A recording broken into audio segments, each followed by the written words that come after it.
She stood in front of 200 people while he tore her apart with a smile. They laughed. They actually laughed. And the girl with the trembling hands and the stolen work kept her chin up because breaking was exactly what he wanted. What nobody in that ballroom knew, what the golden executive didn't know either, was that the new head of security standing by the back wall had just decided something. He wasn't going to look away. Not this time. Not ever again. If you make it to the end of this story, drop a like and tell me in the comments what city you're watching from.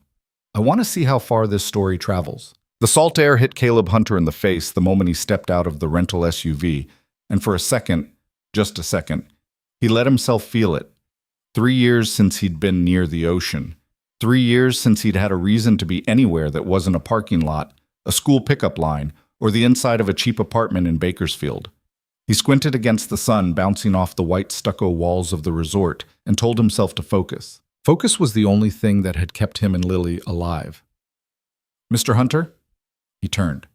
A woman in a navy blazer, early 30s, clipboard pressed to her chest like a shield, was walking toward him across the circular drive. Her name tag said Priya Shah, event coordinator. "That's me." "Great.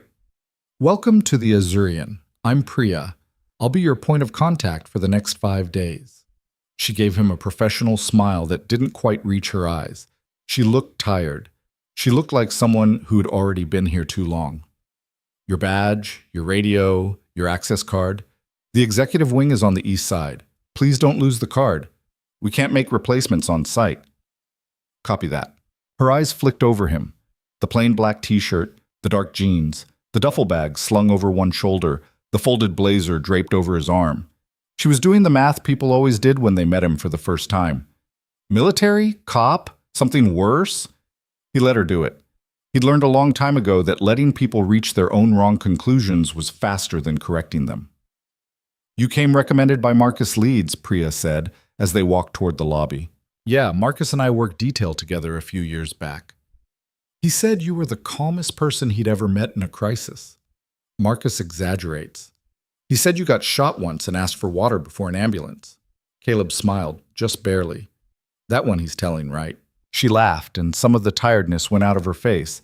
It was a good sound. He filed it away, the way he filed everything. Who laughed easy, who didn't, who looked over their shoulder when they thought no one was watching. It was the kind of noticing that had kept him alive in 2 tours and a decade of private work. And it was the kind of noticing he was about to need here, though he didn't know that yet. The lobby of the Azurian was the kind of place that tried very hard to look effortless. 60-foot ceilings, a living wall of ferns and orchids that probably cost more than Caleb's truck. A massive skylight throwing shifting patterns of light across the polished travertine floor.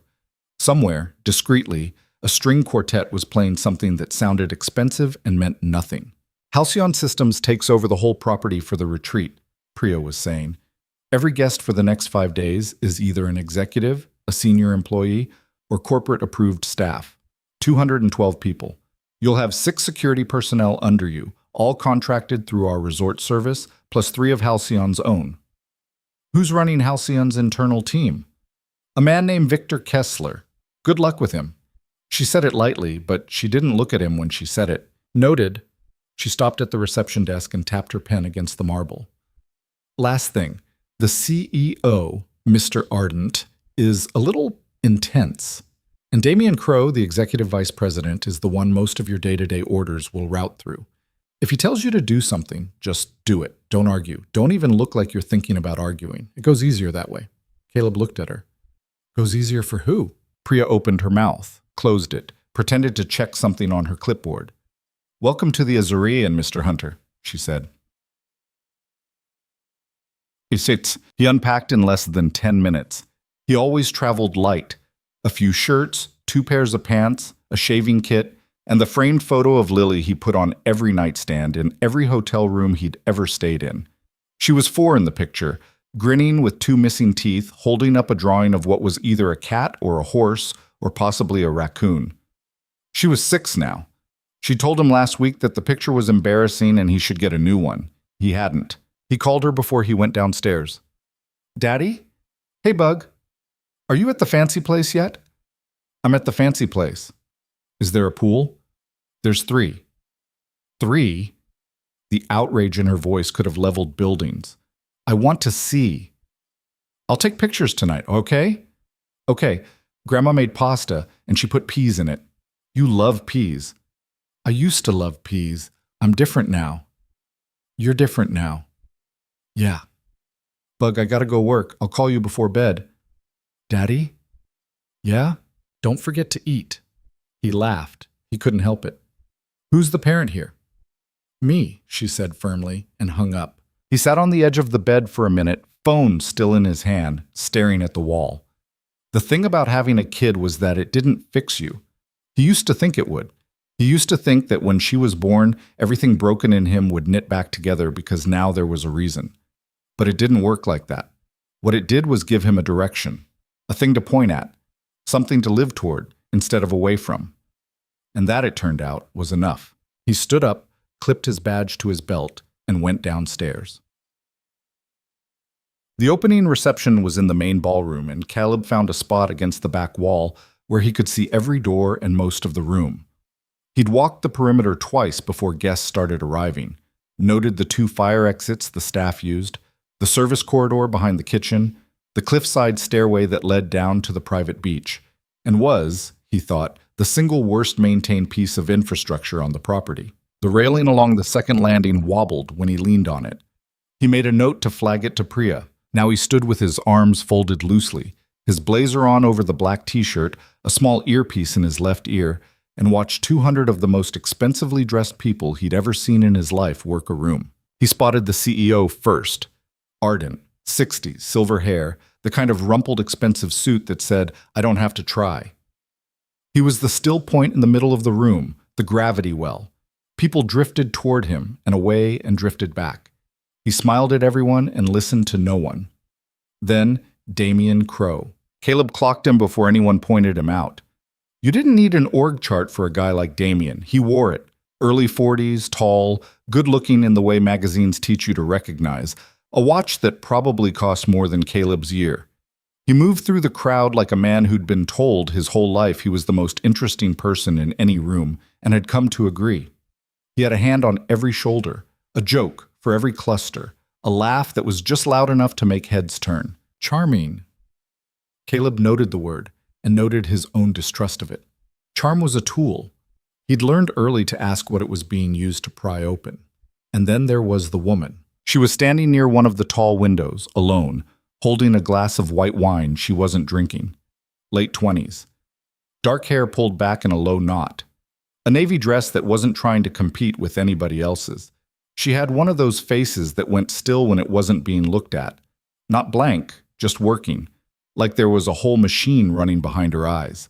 She was scanning the room the same way Caleb was, except she wasn't looking for threats. She was looking for a way out. He couldn't have said why she caught his attention. Maybe because she was one of the only people in the room who didn't look like she was performing. Maybe because she kept checking her phone and then looking toward the door like she was trying to remember how to breathe. Damien found her. Caleb watched it happen. Damien crossed the ballroom with a flute of champagne in each hand, and the second he came within 5 feet of her, the whole machine behind her eyes went offline. Her shoulders came up, her jaw set. Her free hand went flat against her thigh, pressed hard, the way people press their hands when they're trying not to shake. Arya, Damien said, loud enough that 3 conversations around them paused. There you are. I was starting to worry. I've been here, Damien. Have you? Because I looked for you at the analytics breakout this afternoon and you weren't there. I wasn't on the list. Weren't you? He made a face of exaggerated confusion, a face for the audience, because he was absolutely playing to an audience. Huh, I could have sworn. Well, you're here now. He handed her the second flute. She took it because she couldn't not take it. He held up his own. To Arya Vale, he said, to the cluster of people who had now, quite deliberately, stopped pretending not to listen. Our resident genius. Ladies and gentlemen, if you haven't had the pleasure, this is the woman who supports our data team. Don't let the quiet fool you. She has opinions. A few people laughed. Not because it was funny, because he was Damien Crowe, and you laughed when he paused. I don't think Arya started. Tell them about the Westbrook pitch, Arya. Damien, No, no, seriously, tell them. She had this idea. She came into my office, what was it, 3 months ago? She said, Damien, you have to hear me out. I think we can pivot the entire segmentation model around behavioral clustering. And I said, Arya, that's interesting, but has anyone ever actually done that in our vertical? He looked around, grinned. Of course they had, everyone had. For about 6 years, bless her. The laugh came bigger this time. Arya's face didn't move. Caleb saw her take one very small, very controlled breath. He saw the knuckles of the hand holding the champagne flute go white. He saw her smile, and it was the worst smile he'd ever seen on a human face, because it was the smile of somebody who had practiced being laughed at. You're right, Damien, she said, quiet. I still have so much to learn. That's the spirit. He clapped her on the shoulder. He let his hand linger. Keep at it, sweetheart. We'll make a real analyst out of you yet. He drifted off, champagne in hand, already turning toward the next cluster, the next bit, the next audience. The laughter turned into a low, thickening buzz of conversation. A woman in a red dress shot Arya a pitying look and turned back to her group. A man in a gray suit didn't even bother looking pitying. He just looked embarrassed, like Arya had done something unseemly by being humiliated in public. Arya stood very still with her untouched champagne in her hand. Then she set the glass down on the nearest tray, walked, not ran, walked. And that was the detail Caleb kept coming back to later. Across the ballroom and out the side door that led to the pool deck. Nobody followed her. Nobody seemed to notice she was gone. The CEO was laughing at something the CFO had said. The string quartet was still playing. The waiters were still circulating. It was, Caleb thought, like watching somebody drown in a room full of people who'd all just decided together that she'd never been there at all. He didn't move at first. That wasn't his job. His job was to stand against the wall and watch the exits and make sure nobody got drunk and fell off the terrace. His job was to provide a better life for Lily, and his job was absolutely, definitely, 100% not to get involved in whatever sick little corporate circus he had just watched. He stood there for a long minute. Then he unclipped his radio. Priya. Go for Priya. I'm going to do a perimeter walk. Pool deck, East Terrace, the beach stairs. Call me if you need me. Copy that. Thanks, Caleb. He moved.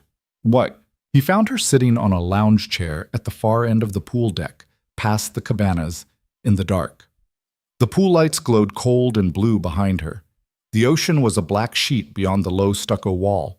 She had her elbows on her knees and her hands pressed hard over her mouth, like she was physically holding something in, and her shoulders were doing the small, controlled shaking of someone who had learned a long time ago how to cry without making any noise. He stopped about 15 feet away. He didn't want to scare her. He also didn't want to pretend he wasn't there. So he cleared his throat softly and took one step into the light. Her head came up. Her hands dropped. Her face went through 3 expressions in less than a second. Fear, then resignation, then the smooth, empty professional mask he'd watched her put on in the ballroom. I'm sorry, she said, already standing up. I'll get out of your way. I know I'm not supposed to be. You're fine, Caleb said. You're fine. Sit down. She looked at him. She was trying to figure out what he wanted. He could see her trying. I'm the new head of security, he said. Caleb Hunter, I'm just doing a walk. You're not in trouble. Nobody's looking for you. That last part was the one that did it. Nobody's looking for you. Her face cracked, just a little, at the corners of her mouth. She sat back down, hard. I'm sorry, she said again. I just needed a minute. Take as many as you want. It's a big ocean. She laughed. It was a wet, surprised laugh, the laugh of somebody who had forgotten she was allowed to. She pressed the heel of her hand against her eye. I must look insane. You look like somebody who got ambushed in a ballroom and didn't throw a drink in a guy's face, which, personally, I would have called restraint. She looked up at him properly for the first time, really looked. You saw that. I saw all of it. Everybody saw it. Yeah, he said. But I don't think they were watching the same thing I was. She was quiet for a minute. The pool filter hummed. Somewhere far off, a gull called once and went silent. What were you watching? She said, finally. Caleb thought about it. He could give her the polite answer, the "Are you all right, ma'am?" The "Let me call somebody" answer.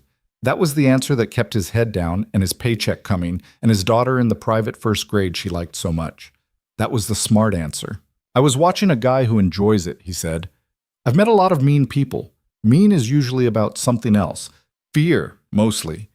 Guys like that, they're mean because they got shoved around when they were kids, or because they're scared they're not as smart as people think.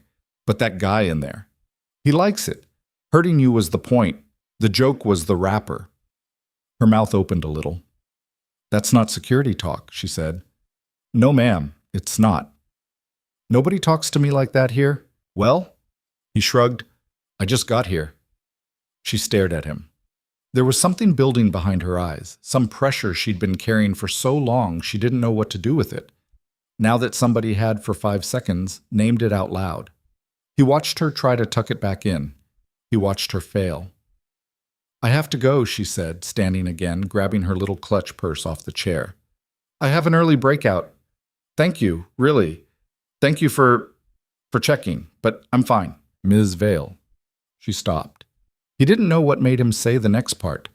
Later, lying in bed with the sound of the ocean coming through the cracked window, he'd try to figure it out, and he wouldn't be able to. Maybe it was the flat-handed way she'd pressed her palm against her thigh in the ballroom. Maybe it was Lily, always Lily, the way being somebody's father changes what you can and can't walk past.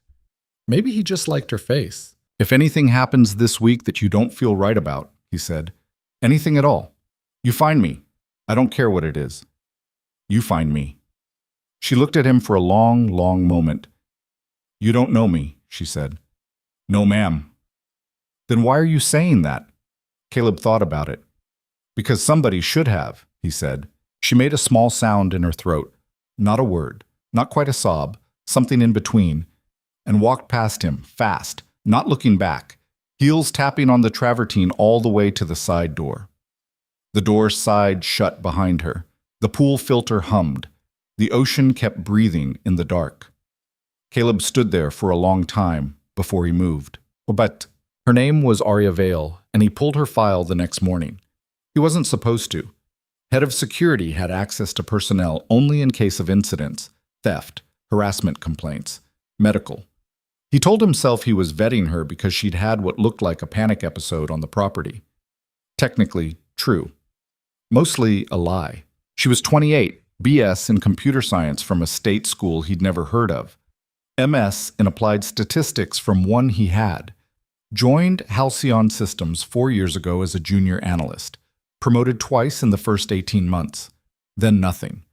3 years of flat, no promotions, no raises above cost of living. Performance reviews, he scrolled through them, were a study in whiplash. Her first direct manager, a woman named Sutton, had written about her like she was the second coming. Exceptional insight, original thinker, driving force behind Q3 segmentation model. Sutton left Halcyon 2.5 years ago. After Sutton, Arya's reviews were written by, he scrolled up, scrolled back, Damien Crow. Damien's reviews were a masterpiece. He'd read a lot of personnel files in his life. He knew what this one was. Arya shows enthusiasm, but lacks strategic vision. Arya's contributions, while technically competent, tend to duplicate work already in progress elsewhere in the org. Arya would benefit from more mentorship on stakeholder communication. Currently not tracking for senior analyst. Not one of them said she'd done anything wrong. Every one of them said, in 100 different carefully legal ways, she is not quite good enough. They were the kind of reviews you wrote when you wanted to keep somebody just miserable enough to stay. Caleb closed the file. He sat at the desk in the small security office off the lobby and stared at the dark computer screen.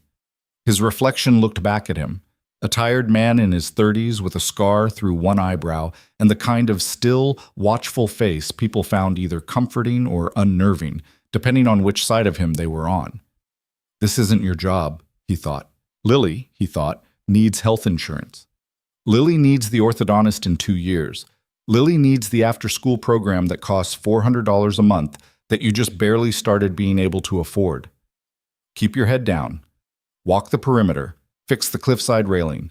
Do your job. He opened a new tab on the computer and pulled up the internal access logs for the analytics department's shared drive. Just to look. Just to check. Just because. What he saw made him sit back in his chair.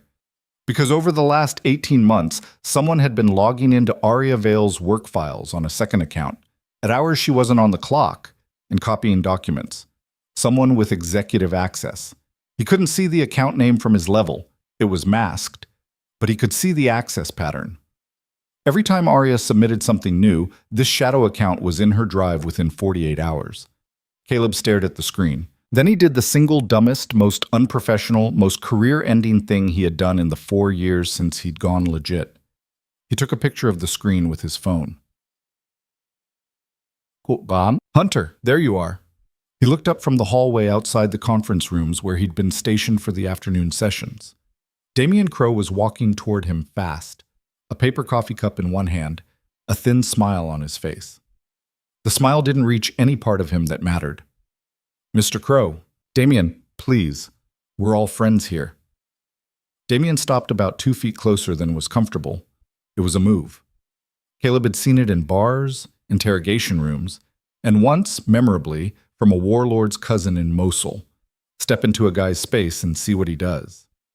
I understand you had a little wander last night. Pool deck, beach stairs, East Terrace. Part of my job, sir. Of course. Damien sipped his coffee. Of course it is. I just want to make sure we're aligned, Caleb. This is an executive retreat. Our people are here to relax, to network, to let their hair down. Sometimes people have, private moments, conversations, connections. You understand? I understand. I don't love the idea of security making people feel surveilled at their own offsite. Nobody's being surveilled, sir. I'm walking the grounds. Damien looked him up and down. He didn't try to hide it. You used to be military, I'm told. Yes, sir. Where? Around. Damien smiled the same way he'd smiled at Aria. It was, Caleb realized, his only smile. The machine only had the one. I like that. Very mysterious, very man of few words. Let me tell you something, Caleb. Can I call you Caleb? Sure. At Halcyon, we value loyalty above almost anything else. Above talent, even. Because talent, you can hire. Talent is everywhere. But loyalty to the people who sign your checks, that's rare. That's what separates the people who last here from the people who don't. He took another sip of coffee. Are you a loyal man, Caleb? To the people who've earned it. Good answer. Damien's smile widened a quarter inch. Very good answer. I hope we have a long, productive week together. He clapped Caleb on the shoulder, hard, the same way he'd clapped Aria in the ballroom. He let his hand linger just a beat too long. Keep up the good work. He walked on. Caleb waited until he was around the corner. Then, very slowly, he rolled his shoulder, shook it out, and let out the breath he hadn't realized he'd been holding. A voice at his elbow said quietly, He does that to everyone, you know. Caleb turned. Priya was standing there with her clipboard, looking in the direction Damien had gone. Her face was carefully neutral, but her knuckles were white on the clipboard. Does what? The shoulder thing, the are you a loyal man thing. He did it to me my first week. He did it to the last head of security. He did it to the woman who ran the vendor desk before me. The vendor desk woman quit 2 days later. I don't know what he said to her. She wouldn't tell me. Priya looked at him. Her eyes were very direct. I like you, Caleb. I don't want you to quit in 2 days. I'm not going to quit. That's what she said, too. Priya walked on. Caleb watched her go. Then he looked back down the hallway where Damien Crowe had disappeared, and he thought, for the second time in 24 hours, about what he was getting into. Lily. Health insurance, the orthodontist, $400 a month, and then, underneath it, quieter and harder to argue with, the flat white pressure of Aria Vale's hand against her thigh, the rehearsed smile, the walk, not a run, a walk, out of a ballroom full of people who had laughed. Somebody should have, he'd said. He'd meant it. He just hadn't realized until right then, standing in a hotel hallway with the smell of Damien Crowe's cologne still hanging in the air, that somebody was now going to have to be him. The second night, he found her again. He wasn't looking. That's what he told himself. The dinner was on the East Terrace under strung lights, and Caleb was doing a slow loop of the property perimeter when he saw her standing by the cliffside railing. The damaged one. The one he was supposed to have fixed by now. The one he'd put on the work order that morning and been told would be addressed when resort maintenance gets to it. She was looking out at the dark ocean. She had a shawl pulled around her shoulders. She wasn't crying. She wasn't doing anything. She was just standing there, very still, like a person who had run out of places to put herself. He stopped at the top of the stairs. He didn't want to sneak up on her. "Ms. Vale?" She turned. She didn't look surprised to see him. "I thought you were going to call me ma'am again," she said. "I was." "Please don't. I'm not anybody's ma'am." "Yes, Ma. Yes." She almost smiled. "Are you making a habit of finding me in dark places?" "I'm making a habit of walking the property. You keep ending up in it." "Fair." He nodded at the railing. "Step back from that, if you would. It's not safe. I've got a work order in, but it hasn't been actioned." She looked down at it. She put her hand on it experimentally. It wobbled under her palm. She made a soft, bitter sound that wasn't quite a laugh. "Of course it isn't safe," she said. She stepped back. She turned and leaned against the stone wall on the other side of the landing instead. She wrapped the shawl tighter around herself. The wind off the ocean was picking up. He could hear the waves hitting the rocks below. "Can I ask you something?" she said. "Sure." "Why did you pull my file?" Caleb went very still. "I have a friend in IT," Arya said. "He owes me. I asked him to tell me if anybody looked me up. You looked me up this morning at 7:15. You spent 11 minutes on my record." Caleb said nothing. "I'm not mad," she said. "I just want to know why."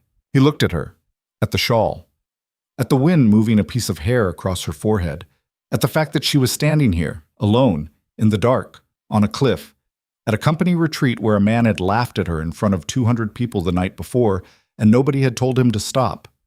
"Because I think somebody's stealing your work," he said. The silence that came after was the loudest silence he'd ever stood in. She stared at him. The wind moved her hair again. He watched a tear form in the corner of her eye, and he watched her refuse to let it fall. He watched her jaw set. He watched her, very slowly, stand up straighter against the stone wall behind her. "Say that again," she whispered. "Somebody's stealing your work, Ms. Vale. Somebody with executive access. They've been in your drive after hours, every time you submit something for the last year and a half. I saw the logs this morning." "Oh, I don't know who yet. The account's masked at my level. But I can find out." "Oh. Ms. Vale?" "Arya. Arya. Say it again. Somebody's stealing your work." She closed her eyes. She tilted her head back against the stone. A tear went down the side of her face, into her hair, and he didn't think she noticed. "I thought I was crazy," she said. "You're not crazy. I thought I was imagining it. For months, I thought. Every time I had a new idea, a week later he'd say it in a meeting, and I'd think, no, Arya, you must have said it out loud, or you must have put it in a shared doc, or you must be misremembering. You must be going crazy, because this can't actually be happening. You're not crazy." He told me I was. He told me I was unstable. He told me I was obsessed with him. He told the CEO I was... She stopped. She pressed her hand over her mouth. She took it away. "He said I had a crush on him and I was making things up because he rejected me. I never even... He's married. I never... Arya. I know. Arya. I know. She was crying now, silently, the way she'd cried on the pool deck, with her whole body held very still and her hands in fists at her sides. Caleb did not move toward her. He had a daughter. He knew the difference between a person who wanted to be held and a person who needed to be believed first. He stayed where he was. "Listen to me," he said quietly. "I'm going to ask you one question, and I need a straight answer, because it changes what I do next, okay?" She nodded without opening her eyes. "The ideas he's been putting his name on, the big ones, the ones this company has been making money on, the Westbrook pitch, whatever that was, that he was making fun of you about last night. Were those yours?" She opened her eyes. She looked at him. The wind kept moving. The ocean kept moving. Somewhere up the path, a woman laughed about something at the dinner, a silvery cocktail party laugh, and it sounded like it was coming from a different planet. "Yes," Arya Vale said. "All of them?" All of them. Caleb nodded, slowly. He looked past her, out at the black ocean. He thought about a lot of things in the space of about 4 seconds. He thought about Lily and health insurance and the orthodontist and $400 a month. He thought about the last time he'd let himself get involved in something that wasn't technically his job, and what it had cost him, and whether the cost had been worth it. It had. It was always worth it. That was the problem. He thought about a man clapping a woman on the shoulder in a ballroom and letting his hand linger. "Okay," he said. "Okay? Okay, I believe you, and I'm going to help you. Caleb, I want you to go back to the dinner. I want you to smile at people. I want you to drink 1 glass of wine and eat something and leave early and say you have a headache. I don't want him to know anything's different. Can you do that?" "I don't." "Can you do that, Arya? Tonight, for me? Yes or no?" She took a breath. She wiped her face with the heel of her hand. She stood all the way up, off the wall. He watched the machine come back online behind her eyes, and this time it wasn't looking for a way out. This time it was looking at him. "Yes," she said. "Good. What are you going to do?" Caleb looked out at the ocean one more time. The wind was picking up. The railing behind her wobbled on its broken bolts. Somewhere a gull called. Somewhere a woman laughed. Somewhere, up at the dinner on the East Terrace, a man in an expensive watch was telling a joke at somebody's expense, and 200 people were laughing because he was Damien Crowe, and you laughed when he paused. "I'm going to find out who he is," Caleb said, "and then I'm going to decide what to do about it." Arya Vale looked at him for a long moment. Then she pulled her shawl tighter around her shoulders, nodded once, and walked past him, back up the path toward the lights and the laughter and the terrace, her heels tapping on the stone, her shoulders squared, her chin up, walking back into a room full of people who had spent 2 years teaching her she was nothing. Caleb stood on the landing and watched her go. The wind came in off the ocean. The broken railing creaked behind him. He thought about his daughter, sleeping in a twin bed 300 miles north with a stuffed rabbit under her arm. He thought about the first time he'd ever held her, how small she'd been, how her whole hand hadn't even closed around his finger. He thought, "I have been tired for a very long time." He thought, "I'm going to be more tired before this is over." Then he unclipped his radio, clicked it on, and started to walk. He walked the whole East Terrace perimeter twice before he let himself breathe. The dinner was still going. Candlelight, the clink of silverware, a woman at the far end laughing too loud at something a man in a linen jacket had said. And Caleb made himself move through it the way he always moved through crowds, slow and deliberate, eyes not lingering anywhere, the black blazer and the earpiece and the clipped badge doing the work of making him almost invisible. He found Arya exactly where he'd told her to be. She was at a table near the middle, next to a woman in her 50s with kind eyes and a man Caleb didn't recognize, and she was laughing at something, a thin, brittle laugh that would have fooled anyone who didn't already know what her real one sounded like. She had half a glass of wine in her hand, a piece of salmon on her plate. She was, to anyone watching, a young analyst enjoying a nice dinner at a nice resort, no different from the 200 other people under the strung lights. She didn't look at him. Good. He walked on. He passed Damien Crowe's table on the way to the service path. He didn't plan to. He just did. Damien was holding court, of course, the CEO on his left, a woman Caleb had not yet identified on his right, a cluster of leaning-in listeners pulled into his orbit, and as Caleb walked by, Damien looked up. Their eyes met for less than a second. "Caleb!" Damien called, loud, carrying. The table quieted. "Looking sharp, my friend." "Appreciate it, Mr. Crowe." "I told you, Damien." "Damien. Everything secure?" "Everything's secure." "Good man. Good man." Damien turned back to his table. "This is Caleb, new head of security, ex-military, very, what's the word, watchful. I feel safer already." The table chuckled, politely, the way people chuckle at something a boss says that isn't really a joke. Caleb didn't chuckle. He didn't nod. He just walked on. But as he passed, he let his eyes drift across the table, not at Damien, at the people around him. And he caught the woman on Damien's right, the one he hadn't identified, looking at him with an expression he filed away. She was somewhere around 40, sharp-boned, short dark hair. Expensive blouse? Her eyes on him were not curious. They were assessing, the way a bird of prey assesses a rabbit, interested only in whether he was a problem. He kept walking, he logged it, he moved on. Back in the security office, he locked the door. The office was a windowless box off the lobby, 6 feet by 10, with a desk, 2 monitors, a filing cabinet, and a radio charger. Resort security had been running out of it for years. The previous head of security, a man named Reyes, who'd left 4 months ago under what Priya had called carefully unclear circumstances, had left behind a chipped coffee mug and a sticker on the underside of the desk that said, "Don't trust Halcyon," in block handwriting. Caleb had seen the sticker his first morning. He'd sat with it for about 30 seconds, and then he'd put his laptop on top of it and gotten to work. Now, at almost 10 at night, with the ballroom still humming 3 walls away and the earpiece muted in his pocket, he sat down in Reyes's chair and pulled up the access logs again. The shadow account, executive tier, masked username, every time Arya submitted a draft, within 48 hours in the drive. He couldn't unmask the name from his level. He knew that. But he also knew that every access ping left a device fingerprint, and every device that had ever touched the Halcyon internal network had to be registered with IT security, which ran, for the duration of this retreat, out of the same office he was sitting in. Reyes's office. Which meant Reyes's credentials were, theoretically, he opened the middle drawer. He was not supposed to do what he was about to do. He knew that.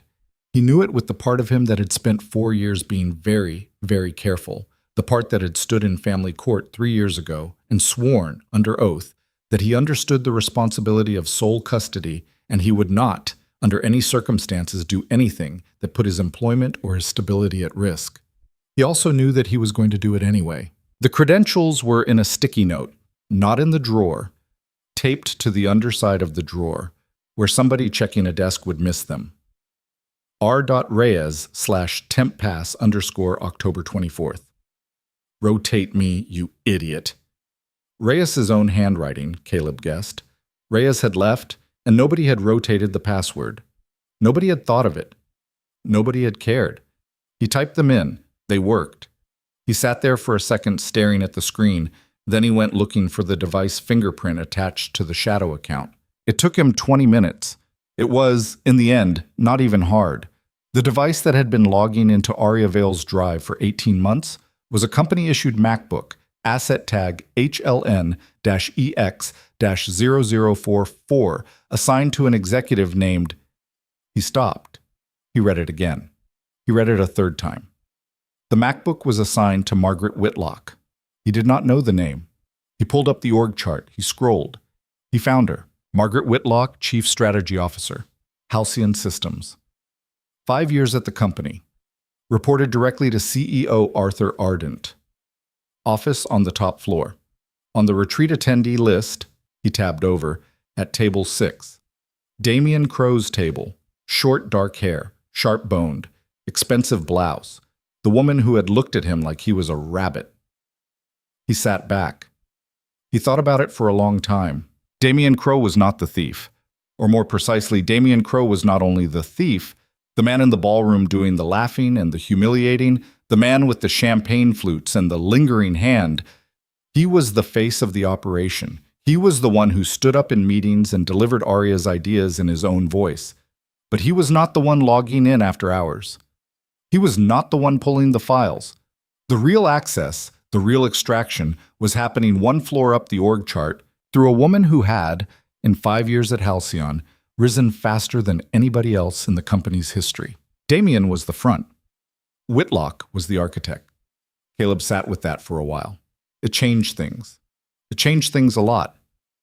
A corporate creep stealing credit was an HR problem. A chief strategy officer systematically mining a junior analyst's work through a coordinated operation with the company's golden executive. That was a different animal. That was years of intent. That was organized. That was the kind of thing that did not go down quietly when somebody pulled on a thread. He thought about Arya in the shawl on the cliffside landing. He told me I was unstable. He told me I was obsessed with him. He told the CEO I was... Of course, Damien had gone to the CEO. And of course the CEO had nodded and smiled and done nothing because the CEO trusted Damien. Because everybody trusted Damien, because Damien's job for the last 2 years had been to make sure nobody would ever believe Aria Vale about anything, ever, about this or about any other thing, should she ever find the nerve to speak. Because somewhere along the line, 2 years ago, Aria Vale had noticed something she wasn't supposed to notice, and Whitlock and Crow had looked at her and decided together, cold and deliberate, that she needed to be broken before she opened her mouth. Caleb's hands were very still on the desk. He'd seen this shape before, not in a company, overseas. A village chief who'd turned against the wrong warlord, and the warlord hadn't killed him because killing him would have made him a martyr. He'd just made him crazy. Slow, methodical, over years, isolated him from his people, told everyone he was sick, moved his family away one at a time, until by the end the man sat alone in a doorway talking to himself, and nobody in the village remembered why they had ever listened to him. Caleb had been 23. He had watched it happen and not understood, at the time, what he was watching. He understood now. He pulled out his phone. He opened the camera roll. He scrolled back to the picture he'd taken that morning of the access logs on the monitor. He opened a new email. He typed in his own personal Gmail address. He attached the picture. He did not send it yet. He saved it as a draft. Then he pulled out a blank legal pad from the drawer and in handwriting began to write. He wrote down every name, every timestamp, every asset tag, every cross-reference. He did not put it on any computer. He did not put it on any cloud.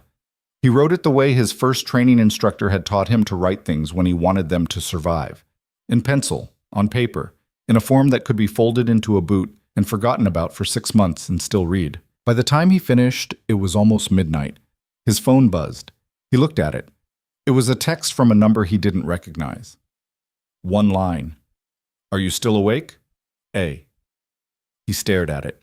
He thought, briefly, about not answering, about the fact that a text from Aria Vale on his personal phone was, in the context of what he had just spent 3 hours reading, not a great idea. He thought about Lily.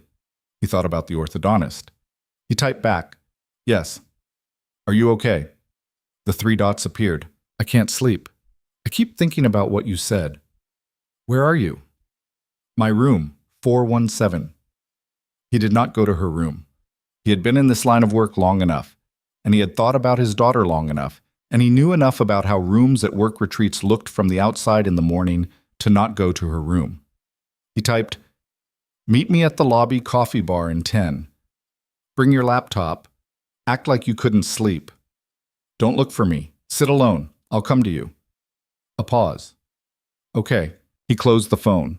He put the legal pad inside his jacket, against his ribs, under his blazer. He turned off the monitor. He locked the office. He walked out into the hallway, and he did one more loop of the ground floor, slow, on the balls of his feet, because he wanted to know who else was still up. Almost nobody. A janitor at the far end of the lobby, running a buffer over the travertine. A couple in their 30s at the bar, drunk and arguing quietly about somebody named Hannah. Priya Shah asleep sitting up in the coordinator's booth by the front desk, her clipboard in her lap, her head propped against the wall. He slowed when he passed her. He thought about waking her up and telling her to go to bed. He didn't. He kept walking. He was coming around the corner into the coffee bar when he saw the man in the dark suit standing by the back service door. Caleb stopped. The man had his back to him. He was on a phone. He was speaking quietly in a language Caleb did not immediately place. It took him a second. Romanian, or close to it. He was not a face Caleb had seen at any of the dinners. He was not on the retreat attendee list. Caleb knew that for a fact. He had memorized the list that morning. The man turned slightly. Caleb took a half step back into the shadow of the hallway. The man was late 40s, heavy-set, with a close-cut beard and the kind of flat eyes Caleb had met in a lot of unfriendly places. He wore a dark suit that didn't quite fit at the shoulders, the cut of a man who carried something under his jacket and had bought his suit to accommodate it. He was not resort staff. He was not IT. He was not anyone Caleb had been briefed on. The man finished his call, pocketed the phone, opened the service door, and walked out into the dark. Caleb stood very still for a long, long moment. Then he kept walking to the coffee bar. Arya was already there. She was sitting at a small round table by the window with a laptop open in front of her and a cup of something in her hands. She'd put on jeans and a soft gray sweater. Her hair was down.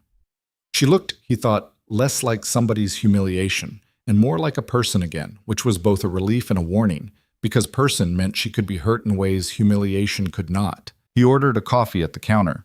He didn't look at her. He took his coffee, walked past 2 other empty tables, and sat down across from her like he had just decided at random that this was the table he wanted. "Hi," she said. "Hi, don't look at me. Look at your screen." "Okay."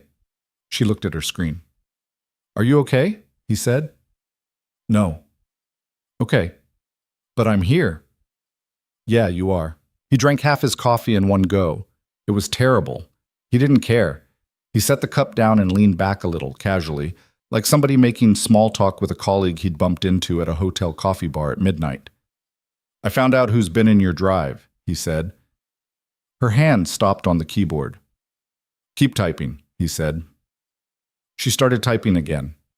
Nothing. Just letters. J. Clastifre Cotol. "Who?" "Margaret Whitlock." Arya went absolutely still. Then very slowly, she started typing again. "Whitlock," she said. Her voice was flat. "You're sure?" The device fingerprint on the shadow account is her company laptop, asset tag HLN-EX-0044. She's been pulling your drafts within 48 hours of submission for the last 18 months. "That's..." Arya laughed. It was a short, hard sound. She caught herself. She went back to typing. "That's worse." "Yeah. That's so much worse." "Why?" "Because Damien is..." She stopped. She pressed her lips together. She started again. "Damien is a bully. Damien is a man who needs to win a room. Damien would steal because he wants to be the smart one. Damien is... he's ugly, but he's small. You understand?" "I understand." "Whitlock is not small. Whitlock is the person who told Damien to do it." "Yeah, I figured that out about an hour ago." "She doesn't leave witnesses. Caleb, she doesn't... There were 3 other analysts 3 years ago who they left. They had nervous breakdowns, or they got weird offers from competitors that they took at 2 in the morning without talking to anyone. Or one of them, I heard later, Arya." She stopped. "Breathe." She breathed. "One at a time," he said. "Slow. Who was the guy she went after 3 years ago?" Arya glanced at him, just a flicker, and then back at her laptop. "His name was Ken Ortega, senior analyst. He was the one who was supposed to get promoted to director, not her. 2 months before the promotion announcement, Ken had some kind of breakdown. He stopped showing up. HR said he had a medical issue. Nobody ever saw him again. She got the directorship. 6 months later, she made CSO. Is Ken alive?" Arya hesitated. "I don't know," she said. "You don't know, or you don't want to know?" "I don't. I tried to find him, Caleb, 2 years ago, when it started happening to me. I tried to find him. His number was disconnected. His sister answered the house number once, and she hung up on me as soon as I said Halcyon. That was the last time I tried." Caleb nodded slowly. He drank some more coffee. "Okay," he said. "Listen to me. I need you to listen. Don't react. Okay? There is a man at this resort who is not on the guest list. Okay. He's in his 40s, dark suit, heavy set, beard. He was on a phone call near the service door 10 minutes ago, speaking what I'm pretty sure was Romanian. He's not staff, and he's not a guest. That's not a random contractor, Arya. Somebody brought him here." Arya's hand stopped again. She looked up at him. She was, he saw, not afraid. She was past afraid. She was somewhere he recognized, a specific kind of cold stillness that people got to when the last thing they had been pretending wasn't happening finally became unignorable. "She brought him," Arya said. "Or Damien did." "Maybe." "Caleb, if she brought a man here, she thinks I'm going to..." She stopped. "She thinks I'm going to tell someone this week. She thinks I'm going to open my mouth at the retreat." "Are you?" Arya looked at him. "I wasn't," she said. "Until tonight." "What changed tonight?" "You believed me." He didn't know what to say to that. He took another sip of coffee. It had gone cold. "All right," he said. "Here's what we're going to do. And I need you to understand, Arya, what I'm about to say. Every word of this is now a two-person plan. I don't do anything without telling you. You don't do anything without telling me. If you decide tomorrow morning you want out, you tell me. We pack it up. I get you off this property. We call it. Yes? Yes. Say it. Two-person plan. Yes. Good. He glanced around the lobby. The janitor was gone. Priya was still asleep. The drunk couple had left. Tomorrow is a full retreat day. There's a keynote at 10, breakouts in the afternoon, dinner on the beach at 7. Damien's delivering the keynote. Guess what about? Behavioral clustering segmentation. How'd you know? Because he stole the deck from my drive 4 days ago. Caleb smiled. It wasn't a nice smile. Good. Then we know what he's going to say. I want you to sit in the front row. What? Front row, center, with your laptop open. Take notes. Nod along. Smile when he looks at you. Caleb, no, I can't. Yes, because Whitlock is going to be in the back watching him. She watches him every time he speaks. I checked. She was in the back at every keynote he gave this year. I could see it in the event photos on the company intranet. She watches him because he is hers. She watches him because she wants to make sure he doesn't improvise. I want you in the front, looking like somebody who has given up, because if she thinks you've given up, she'll call her man off. Her man, the guy in the suit. Oh, I need 2 days, Arya. I need 2 days and I need her to relax. Can you do that? Yes.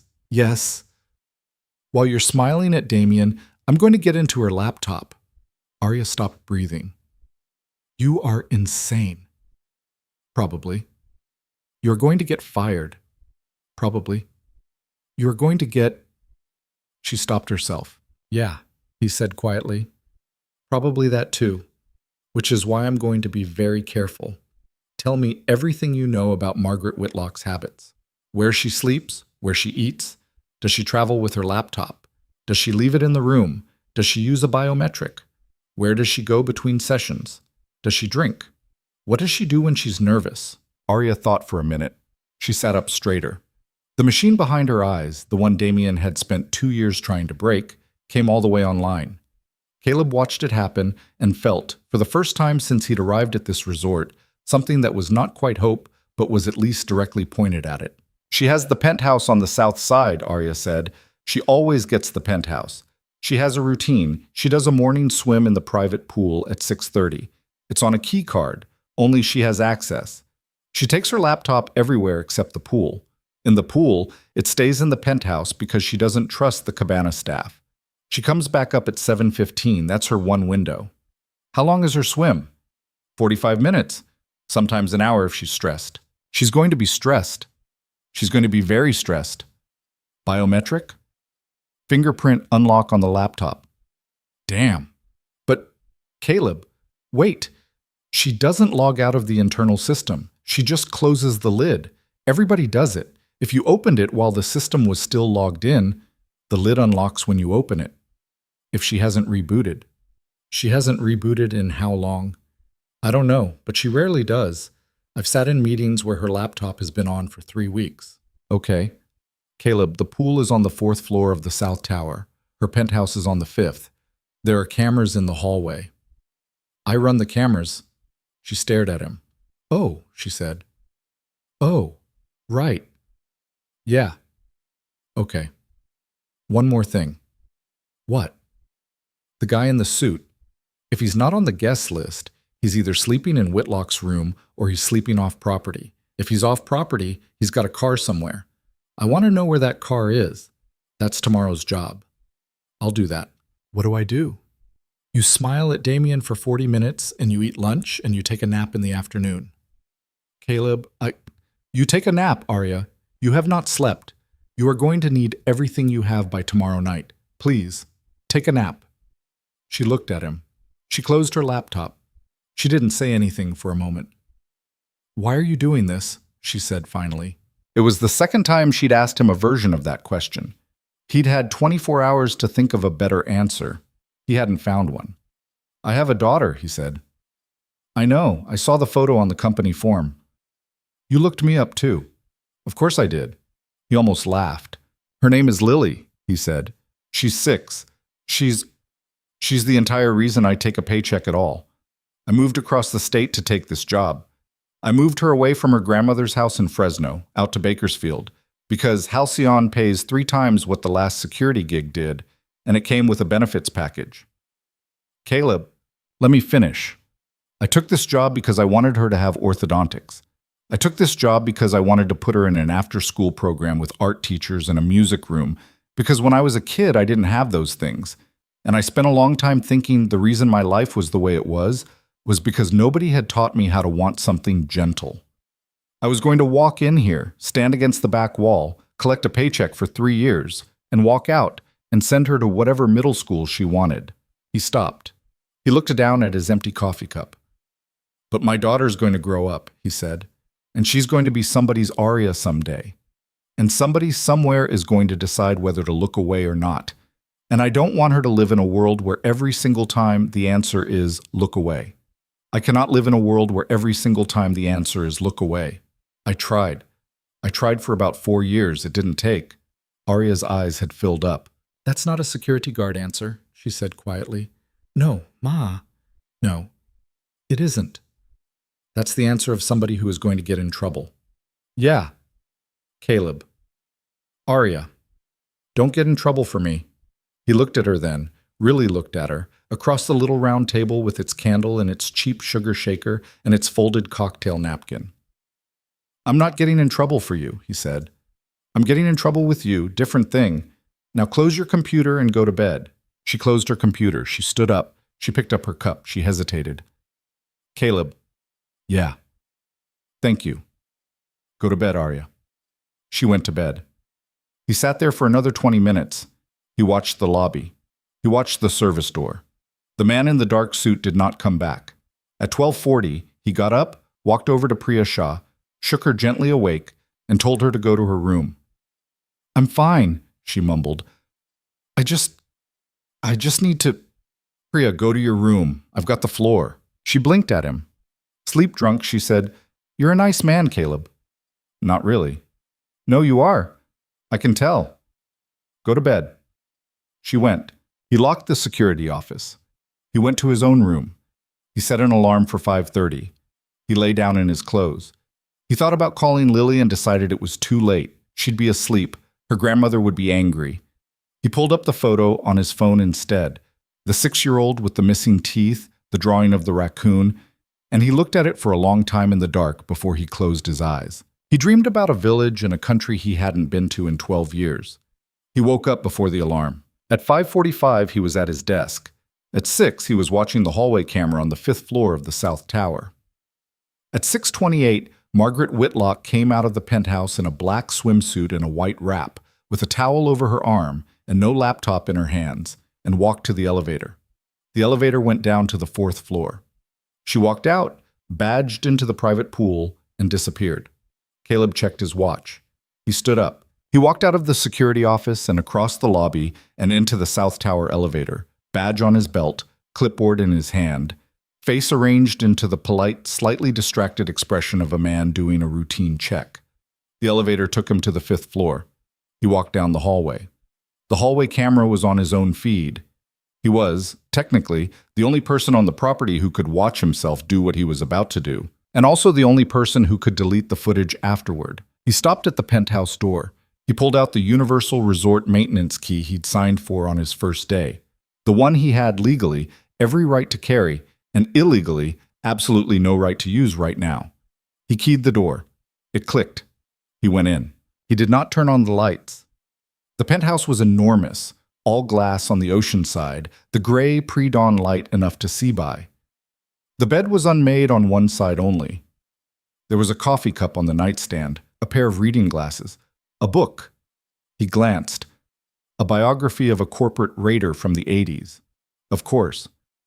The laptop was on the desk. He stopped. He listened. Nothing.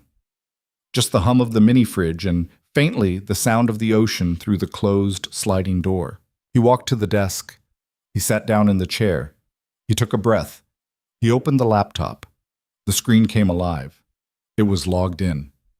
Thank you, Aria, he thought. He didn't touch the files on the desktop. He didn't open her email. He did two things. First, he opened the browser history. He went back 2 weeks, screenshotting with his phone, and saw what he expected. Repeated visits to the internal drive on Arya's files, visits to a competitor's job board, visits to an encrypted messaging app's web interface. Second, he opened the Finder, went to Recents, and looked at what had been touched in the last 48 hours. There was a folder called Westbrook Q4. There was a file inside it called aria_notes_redo.docx. There was a spreadsheet called remove_2026.xlsx. He did not open them. Not yet. Instead, he pulled a small external drive from his pocket, plugged it in, and dragged the 3 files onto it. The transfer took 41 seconds. He watched the clock. 1. At 6:52, he unplugged the drive. He put it in his pocket. He closed the browser tab he'd opened. He cleared the recent documents list of his own activity using a keystroke he had learned from a very specific kind of former colleague. He closed the laptop lid, but not all the way. It was a trick. Closed lids triggered lock screens. Not quite closed lids kept the session live. If she came back and sat down, she wouldn't have to re-fingerprint. She'd assumed she'd left it that way herself. She was the kind of woman who assumed she was always right, and Caleb was betting on it. He stood up. He walked out of the penthouse. He pulled the door closed behind him. He walked back down the hallway. He took the elevator to the lobby. He walked into the security office. He locked the door. He sat down. He plugged the drive into his personal laptop, not the work one. He opened the spreadsheet called remove_2026. He stared at it for a long time. It was a list of names, 13 of them. Arya Vale was the 4th. Next to each name was a date, a dollar amount, and a column labeled exit. The exits read medical, resignation, TBD. Against Arya's name, the exit column read TBD, PHYS, Physis. Caleb did not know exactly what it meant. He had a guess. He had a very specific guess, and it sat in his chest like a cold stone. He did not move for almost a full minute. Then he closed the laptop. He unplugged the drive. He put the drive in a zip pocket in his blazer. He unlocked his phone. He pulled up the draft email he'd saved the night before. He attached a second image, the photo of the spreadsheet he'd just taken. And this time he didn't save it as a draft. He sent it. Then he deleted the draft folder. Then he locked his phone. Then he leaned forward and put his forehead on the desk, and for exactly 7 seconds, he did not move or think or breathe. At 7, he stood up. He did the perimeter walk. He fixed himself in the mirror of the lobby restroom. He put on his earpiece. He walked out to the ballroom and stationed himself by the back wall for the 10 o'clock keynote. Arya came in at 9:50. She was wearing a cream-colored blouse and black pants and a small silver chain around her neck. She walked to the front row and sat down, center, laptop open, her face arranged into a small, patient, defeated expression, like somebody who had given up trying to fight a current and was now just watching the water. Damien came out at 10. He was incandescent. He wore a dark blazer and an open-collar shirt and the watch, always the watch. He smiled at the room like the room had been waiting for him, which, in a sense, it had. He greeted Ardent. He greeted the other executives. He did not greet Arya, but as he passed the front row, he rested a hand, just for a second, on the back of her chair. Not on her. On her chair. It was, Caleb thought, a kind of ownership display. I know you're here. I put you here. He began to speak. Caleb did not listen to the words. He had read the deck the night before. He knew what the words were. Instead, he watched the back of the room. Margaret Whitlock stood against the left wall, arms crossed, a cup of coffee in one hand, her eyes on Damien. Just Damien. Never Arya. She was watching her man deliver her stolen speech, and she was, Caleb could see from 30 yards away, pleased. Her body was relaxed. Her shoulders were down. She thought today was a good day. He watched her for a moment longer. Then his eyes drifted to the service door at the back of the ballroom, the one that led to the kitchen corridor, and he saw briefly, for less than 3 seconds before the door swung shut again, the dark suit and the close-cut beard of the man from the night before. The man's eyes had not been on Damien. They had been on Arya. Caleb did not move. His face did not change. He stood against the back wall with his arms folded and his earpiece quiet, and inside his chest, something small and old and very familiar was waking up. A thing he had put to sleep 4 years ago and had hoped, genuinely hoped, he would never need again. He reached into his jacket and felt the edge of the legal pad against his ribs, and the small, flat shape of the external drive in his pocket. And he thought, 2 more days. Just 2 more days. Keep your face flat. Keep your hands loose. Keep her alive until Saturday. At the lectern, Damien Crowe delivered Aria Vale's biggest idea to thunderous applause. In the front row, Aria clapped politely, her eyes very bright. In the back, Margaret Whitlock sipped her coffee and smiled. By the service door, the man in the dark suit watched. And against the back wall, Caleb Hunter, who had told himself 3 days ago that he had no interest in corporate games, stood perfectly still and began, very quietly, to count. He counted people. He counted exits. He counted the seconds the man in the dark suit stood in the service doorway before the door swung shut, and he counted the heartbeats between Aria's polite applause and the moment Damien turned away from the lectern. He counted because counting was the only thing that kept his hands still. By the time the applause died down, Caleb Hunter had decided 3 things. First, the man in the dark suit was not going to wait until Saturday. A man like that, brought in on short notice, wasn't on a retainer.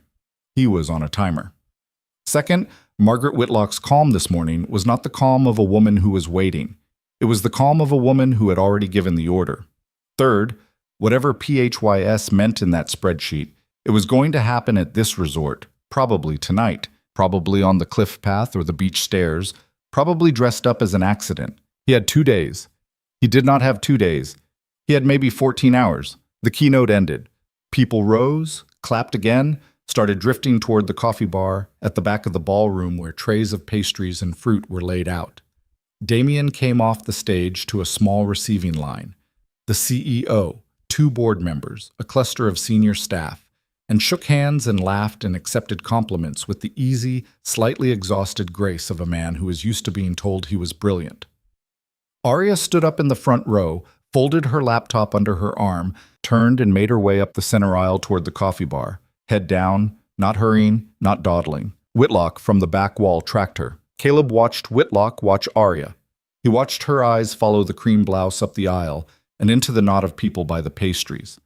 He watched her check her watch. He watched her lean over, briefly, to say something to a man standing near her. A thin man in a gray suit, one of the senior VPs, a man Caleb had clocked at dinner the night before as a Whitlock loyalist. And he watched the thin man nod, once, and leave the ballroom through the rear corridor. All right, Caleb thought. All right, here we go. He clicked his earpiece. Priya. Go for Priya.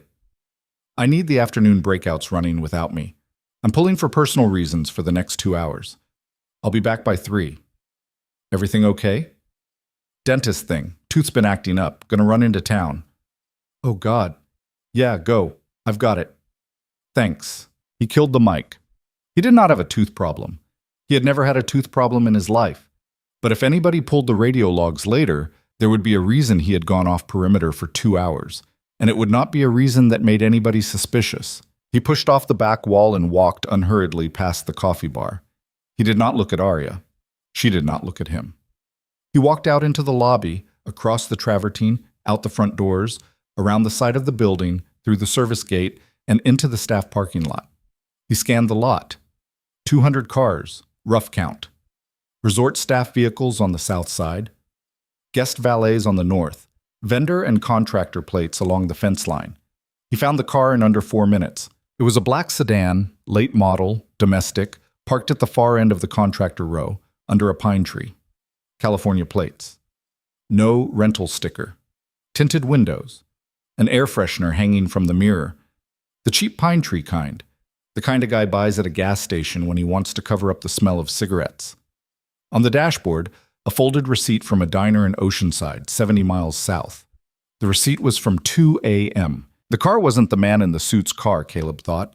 It was too clean on the outside and too lived in on the inside. It belonged to somebody who drove for a living and hated it. Somebody who'd driven up last night from somewhere he didn't want to be, to do a job he didn't want to do, for a woman who paid him enough that he did it anyway. Caleb did not touch the car. He walked past it, around the next row, and came back from the other side. He memorized the plate. He took a photograph with his phone. He sent the photograph to an encrypted number he had not used in 3.5 years. Then he stood under the pine tree for a moment, his hand in his pocket, and he thought about what he was doing. The encrypted number belonged to a man named Marcus Leeds, the same Marcus Leeds who had recommended him for this job. Marcus and Caleb had been in the same unit overseas. Marcus now ran a small, discreet, private investigative firm out of San Diego, the kind of firm that did a lot of work for insurance companies and occasionally, when the check was right, for law firms that needed something ugly verified before they filed. Marcus had 3 things Caleb did not: a license, a database subscription, and a very reliable friend in the county sheriff's data clerk's office. Caleb's phone buzzed. Marcus's reply was 4 letters. Wait. Caleb waited. He walked back into the resort through the service gate. He went to the small employee locker room off the kitchen corridor. He splashed water on his face and stared at himself in the mirror. He looked tired. He had looked tired for 6 years. He was used to it. The phone buzzed again. Plate belongs to Eastway Logistics, LLC, San Diego. Paper company. One officer on file, Tomas Iliescu, 47, Romanian national, green card 2019. Prior for felony assault 2021, pled down to misdemeanor. Associates include a guy named Darko Voss, who is not a person you want in a room with anybody. Whatever you are doing, brother, do not do it alone. Caleb read it twice. He typed back, "How fast can you be at Azurian?" Marcus's reply came almost immediately. "Leaving now, 90 minutes. Come in civilian. Don't badge in. There's a beach access trail on the south side, public. Meet me at the bottom of it at 1 p.m. Tell nobody. Copy." Caleb put the phone away. He let out a breath he had not realized he was holding. Marcus was the closest thing he had to a brother.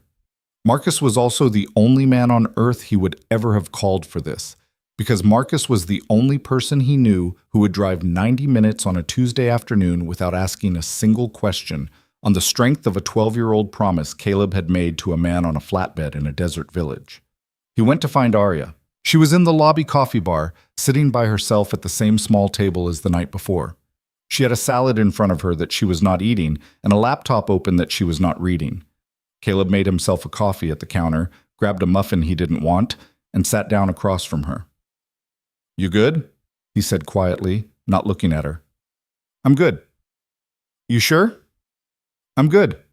"Are you good?" "You've got a vein in your neck." "Not good." "Tell me." "Eat your salad." She picked up her fork. She ate a bite of salad.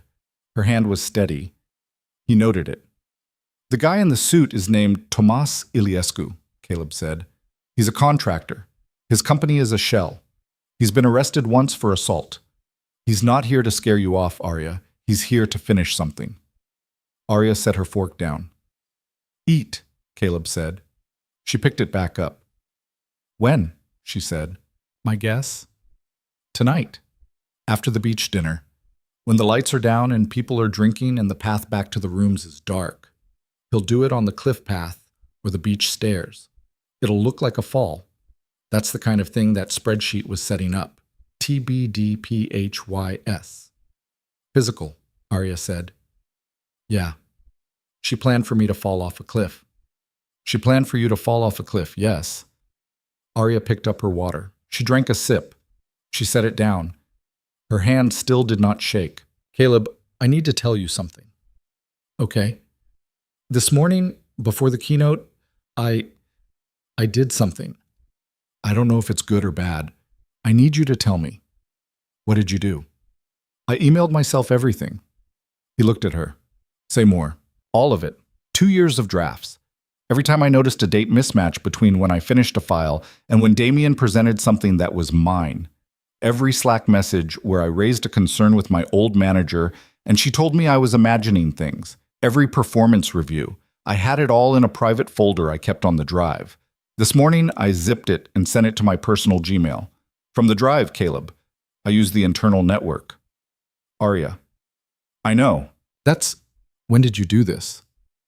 7:06 this morning. I couldn't sleep. I kept thinking, what if something happens tonight and there's nothing and they just say I was unstable and I didn't want the only copy of my own life to be on a drive she could wipe. Caleb closed his eyes. At 7:06 this morning, Margaret Whitlock had been in the pool, and Caleb had been standing in her penthouse with her laptop open in front of him, and the audit trail on the internal network had been, for a window of about 20 minutes, entirely available to Whitlock's IT team if anybody had bothered to pull it, which, on a normal morning, nobody would, unless something triggered it.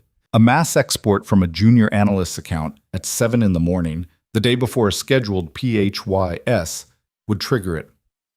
Okay, Caleb said. Okay? Okay, listen, you didn't know. It's not your fault. But we just lost. We just lost a lot of time. She knows. She knows something changed. By now, yes. Her security team will have flagged the export. Whether she's looked at the alert yet depends on whether she checked her email at the coffee break. Probably she did. Caleb. It's okay. It's okay. Eat. I can't. Eat, Arya. We're in public. Eat the salad. She ate the salad. He drank the coffee. Two VPs sat down at the table next to them, laughing about something. Caleb kept his voice low and his face easy, like a man catching up with a colleague. New plan, he said. We don't wait. Tonight is too long. She knows you exported. She's going to move it up. That Romanian is not on a Saturday clock anymore, Arya. He's on a tonight clock that just became a this afternoon clock. So we do it now. Do what now? We go to the CEO. Caleb? Arthur? Arthur will do whatever keeps Halcyon out of a criminal indictment. That's what Arthur will do. I'm not asking him to believe you. I'm asking him to do math. I have access logs. I have an export file list. I have Iliescu's plate in the staff lot. And I have a spreadsheet on an external drive in my jacket that has your name on it next to the letters PHYS. Arthur sees all of that. He makes a call to his legal team, and whatever happens next happens in a room with lawyers and not on a cliff path in the dark. He won't believe me. He doesn't have to. That's the point. He just has to be scared. Arya looked down at her salad. I've been scared for 2 years, she said. I know. And she was out there walking around. I know. I don't want him to be a little scared, Caleb. I want him to be the kind of scared I was. Caleb looked at her. Arya, he said. I know. I know. I'm sorry, that's not. No, he said. Listen to me. That is a very reasonable thing to want, and you are not going to get it. Not today. Maybe not ever. Do you hear me? She nodded. Today we keep you alive, he said. Today we get you off this property and into a law firm. The rest of it, the humiliation, the vengeance, the long, slow walking them off the plank, that is a thing that we will do. But we will do it in courtrooms, not on cliffs, and it will not feel the way you want it to feel, okay? Okay. Now I have a friend driving up. His name is Marcus. He'll be at the bottom of the South Beach Trail at 1. I'm going to meet him. I'm going to hand him a copy of the drive and a copy of the legal pad I've been keeping, and he's going to drive it straight to a law office in La Jolla that he knows. If something happens to me tonight, Caleb, if something happens to me tonight, the drive still gets to the lawyer. You understand? Don't talk like that. I'm telling you how a two-person plan works. Both people know the plan. Say you understand. I understand. Good. While I'm gone, I want you to do one thing. I want you to walk up to Priya Shah's office. I want you to tell her you're not feeling well. I want you to get her to put you in the little first aid office next to her desk. And I want you to stay there with the door open and Priya in sight until I come back. Do not go to your room. Do not walk any corridors alone. Priya is okay. Priya is one of the only people here who is okay. You are safe while you are visible. Okay, give me 30 seconds before you stand up. He finished his coffee. He stood up. He walked out of the coffee bar, across the lobby, out the front doors, and around to the South Beach Trail. The trail was for guests, public coastal access required by the state, and at 1 on a Tuesday it was empty. He walked down the sandy path, past the wind-bent pines, to the bottom where the beach opened up into a long crescent of gray-gold sand and rocks. He did not go out onto the sand. He stayed in the shadow of the rocks where the trail ended, and he waited. At 5 minutes past 1, Marcus Leeds came down the trail. Marcus was 6'3", shoulders like a doorway, hair cropped close, skin the color of strong coffee, and a face that had stopped finding things funny somewhere around the second tour. He was wearing cargo shorts, a faded surf shop t-shirt, and flip-flops. He looked exactly like a middle-aged tourist. He was carrying a zipped canvas tote that said, "I Heart La Joya" on it. "Oh, brother," Marcus said, by way of greeting. "You look like hell." "Hi, Marcus." "Hi, Caleb." "What's in the bag, Caleb?" 3 things. An external drive, a legal pad, a photograph I took with my phone and printed on the business center printer. Marcus held the tote open. Caleb dropped all 3 inside. The drive, the legal pad wrapped in its plastic sleeve, the printed photograph of Iliescu standing at the service door last night, captured off a still frame from the lobby camera feed. "Who's the target?" Marcus said. "Margaret Whitlock, Chief Strategy Officer, Halcyon Systems. Her front man is a VP named Damian Crow. Contractor is your boy Iliescu." "Who are we protecting?" "Her name is Aria Vale. She's 28. She's upstairs in the first aid office right now with the door open." "Who are you in this, Cal?" "The guy at the back of the room." Marcus looked at him. A long look. The specific kind of long look only men who have stood next to each other for bad things in bad places can look at each other. "Who are you really?" Marcus said. "Somebody who got tired of being the guy at the back of the room." "Yeah," Marcus said. "Figured. You got a daughter now?" 6. "Right. What are you thinking?" "I'm thinking there's a law firm in La Jolla called Hartwell and Ung who owe me a favor and would burn their own building down to keep a corporate criminal case. I can have this at their front desk by 3. I'm also thinking you are about 90 minutes away from needing me physically present, because whatever clock Iliescu is on just got moved up, and you should not be the only person between him and this woman on a cliff tonight. So here's what we're going to do. I'm going to drop this at the firm. I'm going to make 3 phone calls. I will be back at this exact spot at 6:15. You meet me.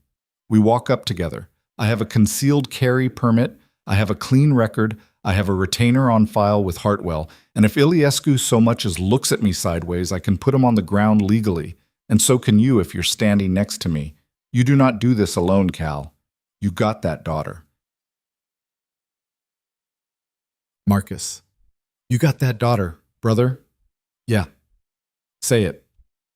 6:15, I'll be here." "Good." Marcus zipped the tote. He looked out at the ocean for a moment. He looked back. "This Aria, she know you're not as calm as you look?" "She's figuring it out." "Uh-huh." Marcus almost smiled. "Go back. Don't do anything cowboy. See you at 6:15. He turned and walked back up the trail, flip-flops slapping, and he looked exactly like a tourist right up until the moment he disappeared. Caleb walked back too. He went the long way, around the north side, through the tennis courts, up through the pool deck, through the cabanas, past a man in sunglasses reading a book who may or may not have been watching him and who Caleb logged and kept walking past. He came back into the lobby at 1:40. He went straight to Priya's office. The first aid office was a small room off the event coordinator's booth. Through the half-open door, Caleb saw Aria sitting in a chair with a bottle of water and her laptop. Her laptop was closed. She was staring at the opposite wall. When he stepped into the booth, she looked up, and the look on her face, the sudden unguarded relief of it, was something he filed away because it was both beautiful and a problem. He looked at Priya. Priya looked back. She had her reading glasses pushed up on her head and a stack of name badges in front of her that she was sorting. Her face was neutral, but Caleb had gotten good enough at reading her over 3 days that he saw the tightness at the corners of her mouth. "Priya," he said quietly, "can I ask you something, and will you give me a straight answer?" "Probably." "How much do you like your job?" Priya set down the name badges. "That bad," she said. "That bad. Aria told me some things a little while ago, while you were gone." Caleb glanced at Aria. Aria looked guilty. "He was gone a long time," Aria said, "and Priya was nice to me." Caleb said. "I'm sorry, Caleb. I know you said Priya was okay. I needed to say it to somebody." "It's okay," Caleb said. He looked at Priya. How much of it? The short version, Priya said. No names, no specifics. She told me somebody has been stealing her work and that a person on property might not be a guest. That's all. That's plenty. I am not surprised, Caleb. I have run events for Halcyon for 4 years. I have been told verbatim by HR managers to schedule private dinners in private dining rooms where the attendee list is women from the analytics division and one executive. I have filled out expense reports for gifts to the homes of women whose husbands' names do not appear on the gift card. I've watched 3 junior women leave this company in 3 years, each of them a little dimmer than the one before. I have never said anything because I am a contractor, and because I have 2 kids, and because my husband got laid off from his teaching job 18 months ago, and we are still paying Cobra. So I have not said anything, Caleb, not one word. For 4 years, Caleb nodded slowly. I have asked myself every night, Priya said, whether I was a bad person for not saying anything. And I have decided that yes, probably, a little, but also that saying something alone against Halcyon was a thing that would not have helped anybody, including me, including the women. Priya. And now you're here, and you're going to say something, and I have a choice. You don't have to make a choice, Priya. Yes, I do, Caleb. Priya, listen to me. I don't need you to go on record. I don't need you to stand in a boardroom. What I need is for you to keep Arya in your sightline for the next 4 hours. That's what I need. You understand me? I understand you. I can do more. Priya, I know every camera on this property. I know which ones are live and which ones feed to storage and which ones have been disabled for executive privacy for 3 years running in the South Tower hallway. I know which service corridors have blind spots. I know which keys the overnight manager keeps in his desk drawer instead of on his belt. If you need to move a person through this resort without being seen, I am the person who can tell you how. Caleb looked at her. You've been waiting 4 years to say that sentence, he said. I have. All right, he said. All right. I'll take the help, starting now. Starting now. Here's what I need. He sat down on the edge of her desk. He lowered his voice. At 6 tonight, Arya is going to not feel well. She is going to come to you and tell you she can't attend the beach dinner. You're going to walk her, personally, through the staff corridor to the south service elevator. You are going to take her up to the penthouse floor, not to her room, to a guest room on the same floor that is currently unoccupied. Is there one?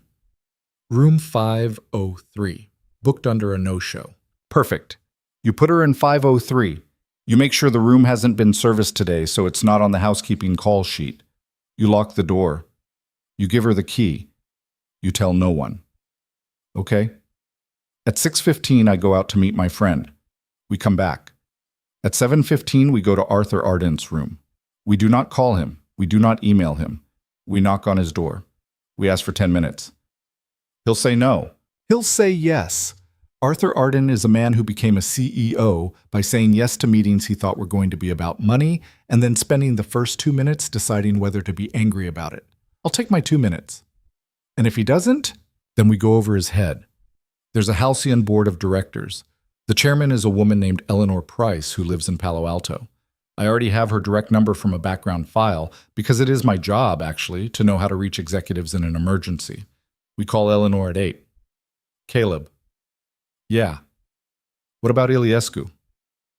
Caleb thought about that for a minute. He thought about it longer than he wanted to. My friend Marcus is going to help me with Iliescu, he said.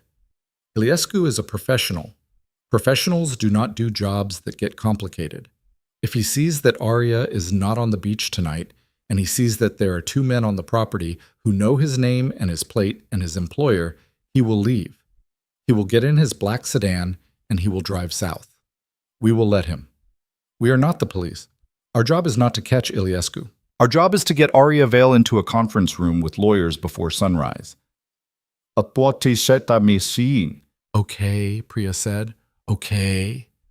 Arya had been listening to all of this with the quiet, hooded expression of somebody trying very hard to not cry and not entirely succeeding. She spoke up now softly. Caleb. Yeah. If I'm in 503, what am I doing up there? You're waiting for me and Marcus. Alone. With the door locked, with your phone, with Priya 1 floor down and me 4 minutes away at all times. I don't want to be alone up there, Caleb.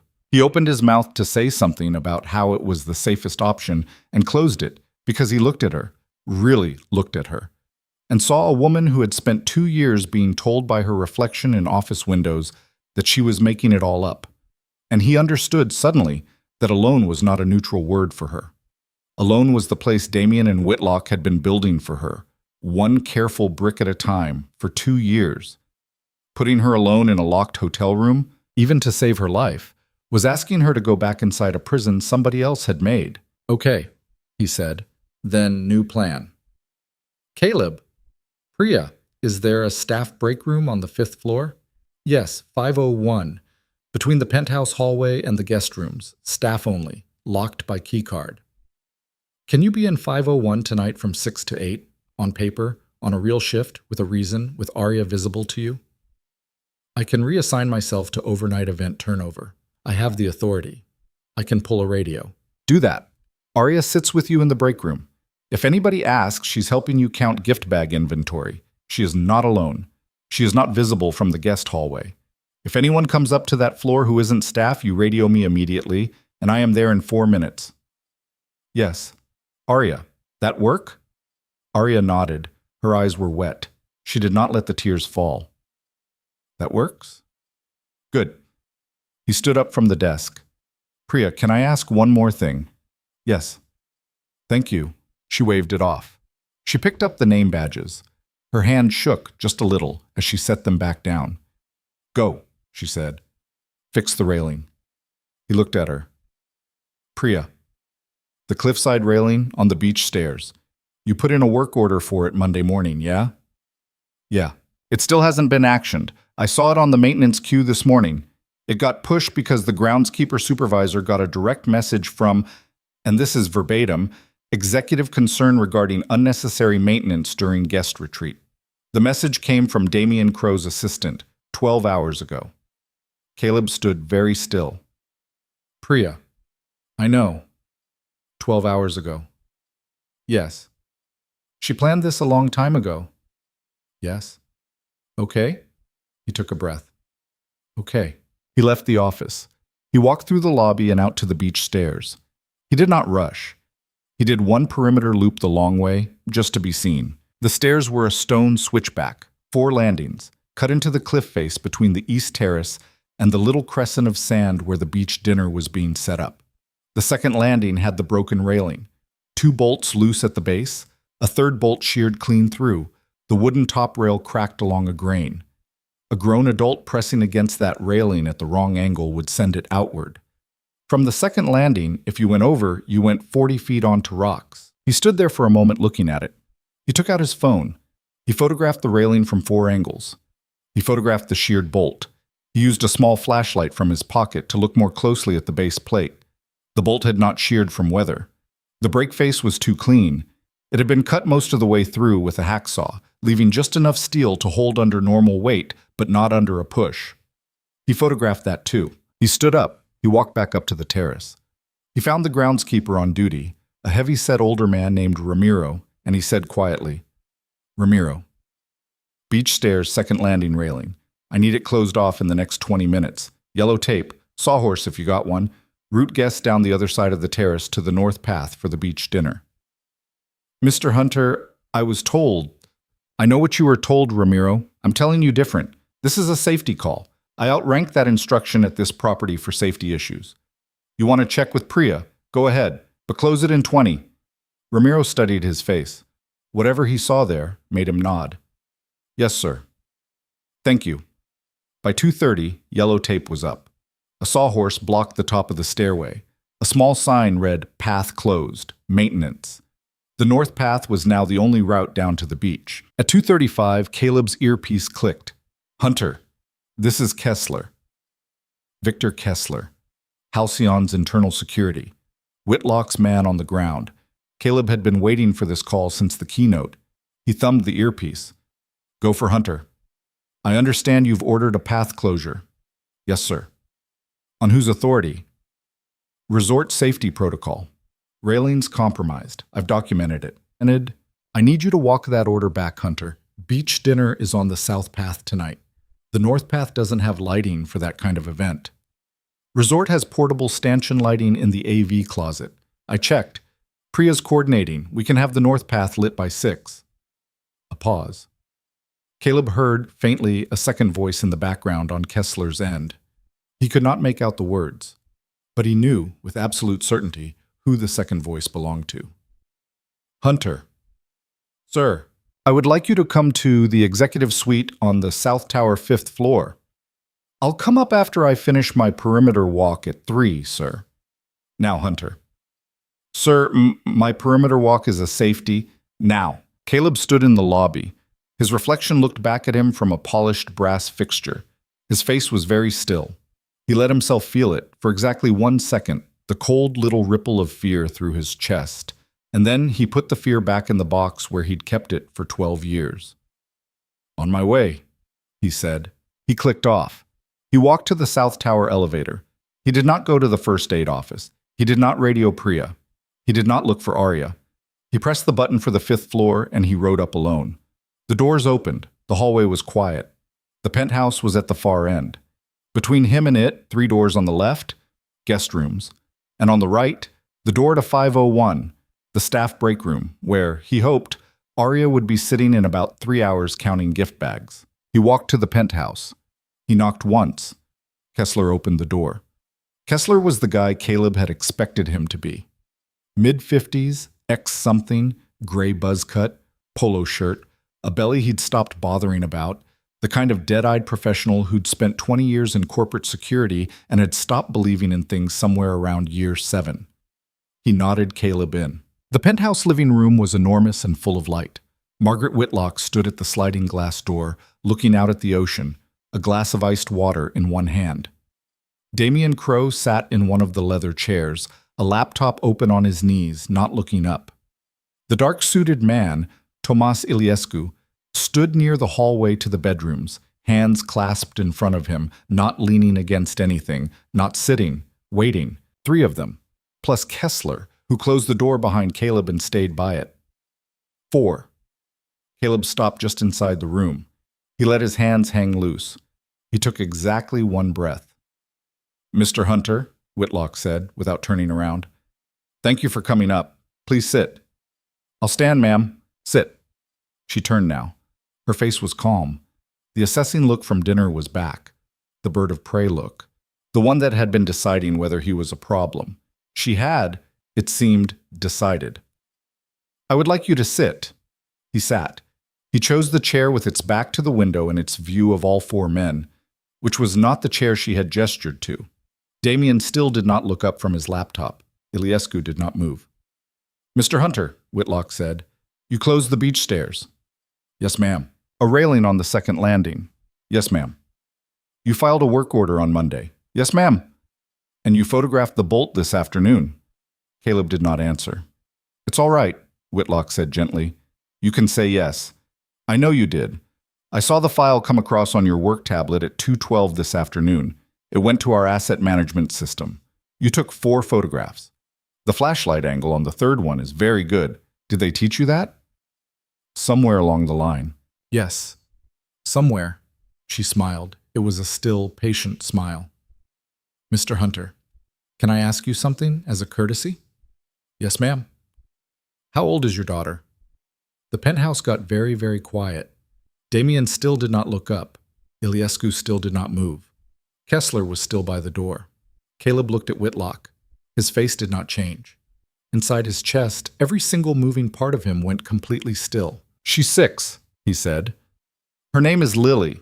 She's at my mother-in-law's house in Fresno. She goes to Valley Oak Elementary. She rides the bus home at 3:15, and the gentleman standing at the back of your living room is not going to be within 100 miles of her, Ms. Whitlock, because my friend Marcus Leeds is sitting outside her school right now, and my friend Marcus has a phone tree of 4 other men just like him, and at 4:15 Pacific he will send a single text to that phone tree, and at 4:16 your problem becomes a problem of a kind that does not fit in a spreadsheet. Margaret Whitlock tilted her head. Mr. Hunter. Ma'am.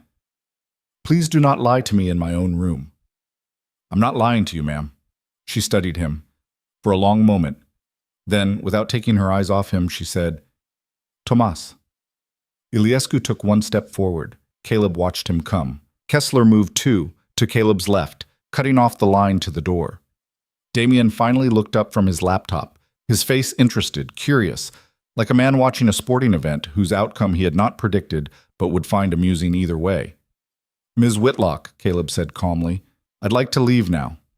I'd like you to stay, Mr. Hunter, for about 15 minutes. I'd like to show you some paperwork." "What paperwork?" "A termination letter, a non-disclosure agreement, a check." "No, thank you, Mr. Hunter." "No, thank you, ma'am."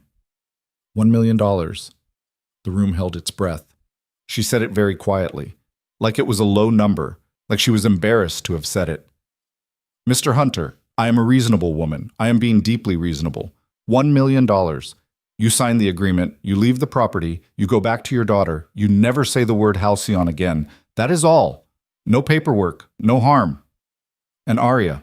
Arya stays here. Arya is not your concern." "Arya is my concern, ma'am. Mr. Hunter, I am begging you to let her not be your concern." "Ma'am." $2 million, Caleb breathed in. He breathed out. He looked briefly at the clock on the wall above her head. It was 2:51. He had 4 hours and 24 minutes until he was supposed to meet Marcus at the bottom of the South Beach Trail. He had Arya currently sitting alone in a first aid office downstairs with a woman named Priya who had been silent for 4 years and had just decided to stop being silent. He had a drive already on its way to a law firm in La Jolla. He had a photograph of a sawed bolt. He had a daughter who rode the bus home at 3:15, which meant right now at 2:51, she was in her 5th grade reading circle, and Marcus Leeds was not sitting outside her school because Caleb had made Marcus up 20 seconds ago as the kind of lie that buys a man 40 seconds in a room. 40 seconds was enough. "Ma'am," he said, "I'm going to tell you what is about to happen, and you are going to sit down, and you are going to listen, because the only way any of you are walking out of this week with anything at all is if you do what I tell you in the next 60 seconds. Whitlock did not move. Iliescu did not move.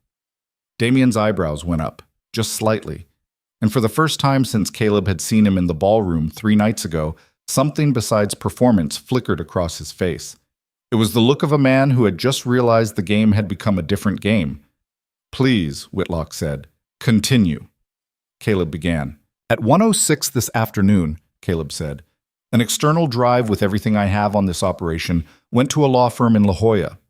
Hartwell and you know the name Ms. Whitlock. They represented the plaintiffs in the Sorensen case against your last employer. They have a standing retainer with a friend of mine who, 32 minutes ago, walked into their office with a canvas tote bag. The bag contained a drive with copies of your access logs, the remove_2026 spreadsheet, the Whitlock device fingerprint from the internal network, a photograph of the sawed bolt on the beach stairs taken 2 hours ago, and a handwritten chronology on a yellow legal pad that includes the name Tomas Iliescu, the plate number of his sedan, the Oceanside Diner receipt on his dashboard, and the name Ken Ortega. The firm has a letter of instruction. If I do not personally call them before 9 tonight, the drive is on a U.S. attorney's desk in San Diego at 10 a.m. tomorrow. Nobody in this room can stop that. You cannot stop that. Your friend at the door cannot stop that. Mr. Iliescu cannot stop that by being inconvenient to me in the next 5 minutes. The only version of tonight where that drive does not become a federal indictment on Thursday is the one where I walk out of this room in 90 seconds and make a different phone call. Whitlock did not move. The room did not move. Iliescu stood absolutely still a step and a half from his chair. Damien's laptop made a soft, ridiculous chime, a calendar notification, and nobody reacted. "Mr. Hunter," Whitlock said eventually, "you are bluffing." "Ma'am?" "You have been on property 4 days. You do not have the reach you are describing. Marcus Leeds, Eastway Tactical Services, LLC, San Diego. Licensed investigator. You can look him up. He signed in at the Hartwell and Eng front desk at 1:34 this afternoon. The receptionist there is named Janet. She is on a headset. If you call the main line and ask for reception, Janet will tell you a man in flip-flops came in with a canvas tote at 1:34 and left at 1:51 without it. Go ahead, call." Whitlock did not call. Damien laughed. It was short and surprised and ugly. Meg, he said, he's playing us. Shut up, Damien, Whitlock said without looking at him. Meg, shut up. Damien shut up. Caleb kept his hands open and loose on the arms of the chair. He did not look at Iliescu. He did not look at Kessler. He kept his eyes on Whitlock, because Whitlock was the only person in the room who could call this off, and Whitlock was calculating. He could see her doing it. Her eyes were flat and very busy. Ms. Whitlock, he said, quieter, I'm not here to ruin you. I'm here to get a 28-year-old woman off this property alive. That is the entire transaction. You tell Mr. Iliescu to get in his car and drive south right now. You tell Mr. Kessler to step away from the door. You let me walk out. Aria walks out with me. I call the firm at 9. The drive stays in a safe at Hartwell and Ung until a judge orders otherwise. You have a long night of lawyer phone calls ahead of you. But nothing goes to a U.S. attorney tomorrow. That is the deal. You decide in the next 40 seconds. And in exchange, Whitlock said slowly, I simply let her go. You simply let her go. She will talk, Mr. Hunter.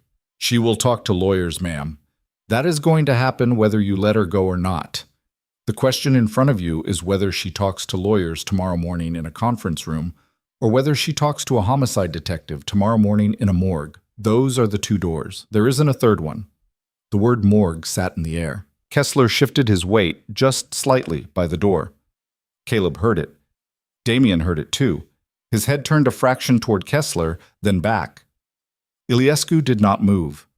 Iliescu was a man who had been paid to stand exactly where he was, and he would continue to stand exactly where he was until he was told something different, because he was, Caleb understood now, not a sadist or a believer in anything. He was a freelancer. He had kids somewhere. He was hoping this went easy. Ms. Whitlock, Caleb said, Tomas is not going to want to do this once the math changes. Look at his face. He already knows. He wasn't told this was going to be complicated. He wasn't told there were lawyers. He wasn't told there was a 6-year-old. Tomas, am I right? He did not take his eyes off Whitlock, but he heard Iliescu's breathing change. Iatatsi, Iliescu said quietly. He did not say it to Caleb. He said it to himself. His hands were still clasped. Whitlock's jaw moved. Fine, she said. Damien's head jerked. Meg. I said fine, Damien. Meg, you cannot. I said fine. Her voice stayed calm. Only the tendons in her neck moved. Tomas, you are done. Go downstairs. Get your car. Drive to wherever you drive. Do not contact this office again. Victor. Yes, ma'am. Step away from the door. Kessler hesitated for less than a second. Then he moved 2 steps to his right, hands up, palm showing, the professional gesture of a man who had made this exact move before in a different room for a different boss and had long ago stopped having feelings about it. Iliescu walked past Caleb without looking at him. His cologne was cheap and too much. He opened the door. He did not look back. The door shut. The room had 3 people in it now. Whitlock, Damien, Caleb. Mr. Hunter, Whitlock said, you'll excuse me if I do not shake your hand. I'll excuse you, ma'am. She walked calmly to the small bar by the window. She picked up a cut glass bottle and poured herself 2 fingers of something dark. She did not offer any. She drank half of it standing. She did not look at Damien. Damien, Caleb noticed, was looking at her with the specific dawning horror of a man who had just understood in real time that he was not a partner in anything.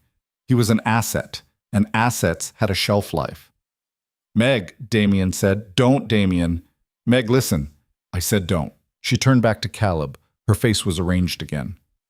Walk out, Mr. Hunter, she said. I have a phone call to make. Caleb stood up, slowly. He kept his hands visible. He walked to the door.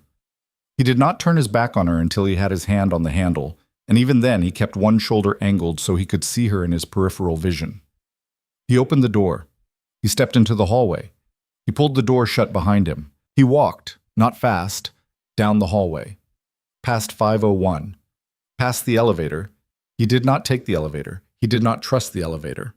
To the stairwell. He pushed through the heavy door. The stairwell was gray and echoing and empty. He went down 1 flight. He stopped on the landing. He put his hands on his knees. He breathed for exactly 5 seconds. He did not throw up, although his body had a suggestion. He straightened up. He pulled out his phone. He texted Priya one word, move. Then he went down the rest of the stairs. By the time he came out into the lobby, Priya was already walking Arya across it toward the service corridor. The two of them moving at the easy, chatty pace of a coordinator and a guest, having a totally normal conversation about whether the chicken dish at the beach dinner was going to be okay for a shellfish allergy. Priya had one hand on Arya's elbow in a way that looked casual and was not. Arya's face was composed. Her eyes, when they met Caleb's across the lobby for 1/2 second, were enormous. He gave her the smallest possible nod. She did not nod back. Priya pushed open the service door and they disappeared. Caleb did not follow them. He walked instead to the front desk, asked the evening manager a routine question about a guest's missing package, wrote down a reference number, and walked back out the front doors like a man just doing his job. He went to his truck in the staff lot. He did not start it. He sat in the driver's seat with his hands on the wheel and let his heart rate come down. He watched the front of the resort in the mirror. At 3:04, the black sedan pulled out of the contractor row and turned south on the coast highway. It did not look back. At 3:07, Caleb called Marcus. "She folded," he said. "Say again." "She folded. I told her about the La Jolla drop, and she folded. Iliescu is gone, heading south on the 101. I watched him leave." "Cal." "Yeah." "You're telling me you walked into a room with Iliescu and a corporate fixer and a bagman and you walked out?" "Yeah." "You dumb lucky son of a—" "I need you here. 6:15 is too late. Come now, same trail. Call me when you're 10 minutes out." "On my way." He hung up. He called the front desk. He told the evening manager he needed a conversation with Mr. Ardent in Mr. Ardent's suite at 7, and that it was a security matter of the kind that required Mr. Ardent's personal attention, and that if Mr. Ardent's assistant wanted to call down to verify, she was welcome to do so. He spoke politely and flatly, the way a head of security speaks when a railing has failed and somebody has almost been hurt, which was, on paper, exactly what was going to happen. The evening manager put him on hold for 40 seconds. Then she came back. Mr. Ardent would see him at 7. At 4, Marcus arrived. Caleb met him at the South Beach Trail, walked him up the back path, and cleared him through the service entrance as his own off-duty assistant. Marcus changed out of the cargo shorts in the staff locker room and into a dark suit he had brought in a garment bag.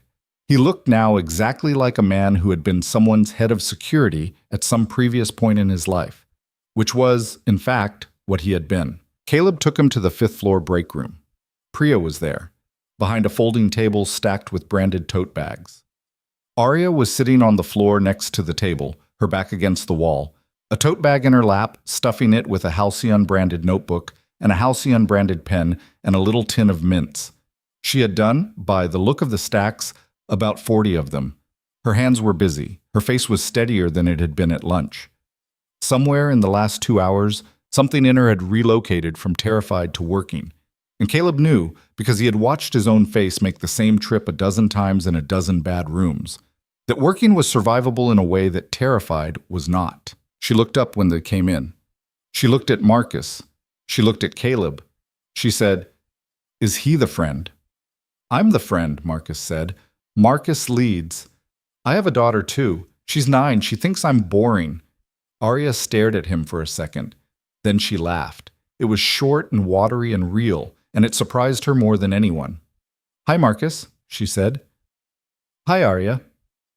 "You drove 90 minutes. 2 hours. There was a wreck outside Encinitas." "Thank you." Don't thank me yet. We aren't done."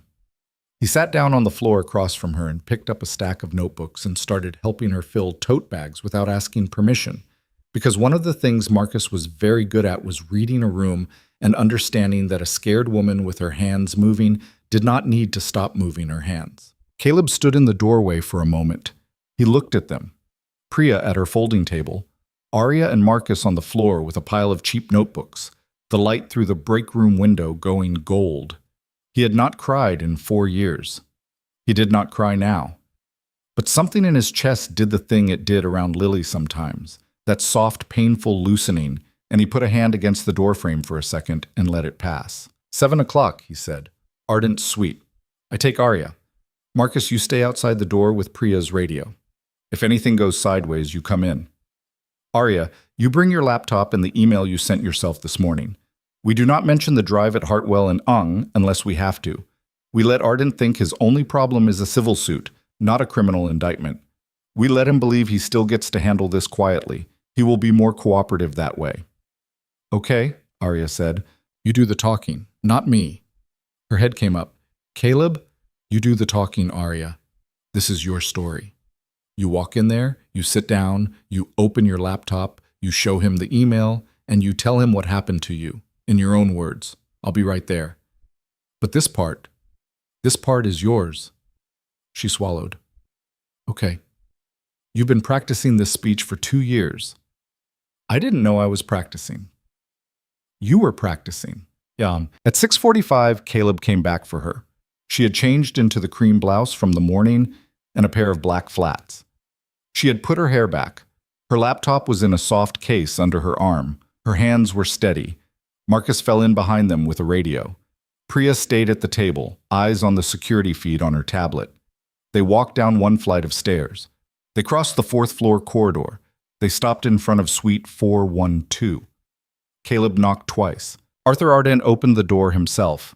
He was in a cardigan. He was holding a glass of wine. He looked less like a CEO than a grandfather halfway through a crossword. His face was polite and curious and not yet alarmed. Mr. Hunter? Mr. Ardent, thank you for seeing us. This is Ms. Vale. You've met. We've met. May we come in? Ardent looked at Arya. He looked a beat too long. Something passed across his face. Recognition, maybe, or the memory of what he had been told about her, and Caleb's jaw tightened. Yes, Ardent said. Please. They went in. Marcus stayed outside the door. Ardent did not notice him. Ardent's suite was enormous and careful. Walnut paneling, a fireplace, a leather armchair with a book on the arm. Ardent gestured them to the couch. Arya sat. Caleb stayed standing, one shoulder angled toward the door, the way he always did. Mr. Ardent? Arya began. Her voice was small at first. She cleared her throat. She tried again. Mr. Ardent? 4 years ago, I joined Halcyon as a junior analyst. My first manager was a woman named Sutton. She left 2.5 years ago.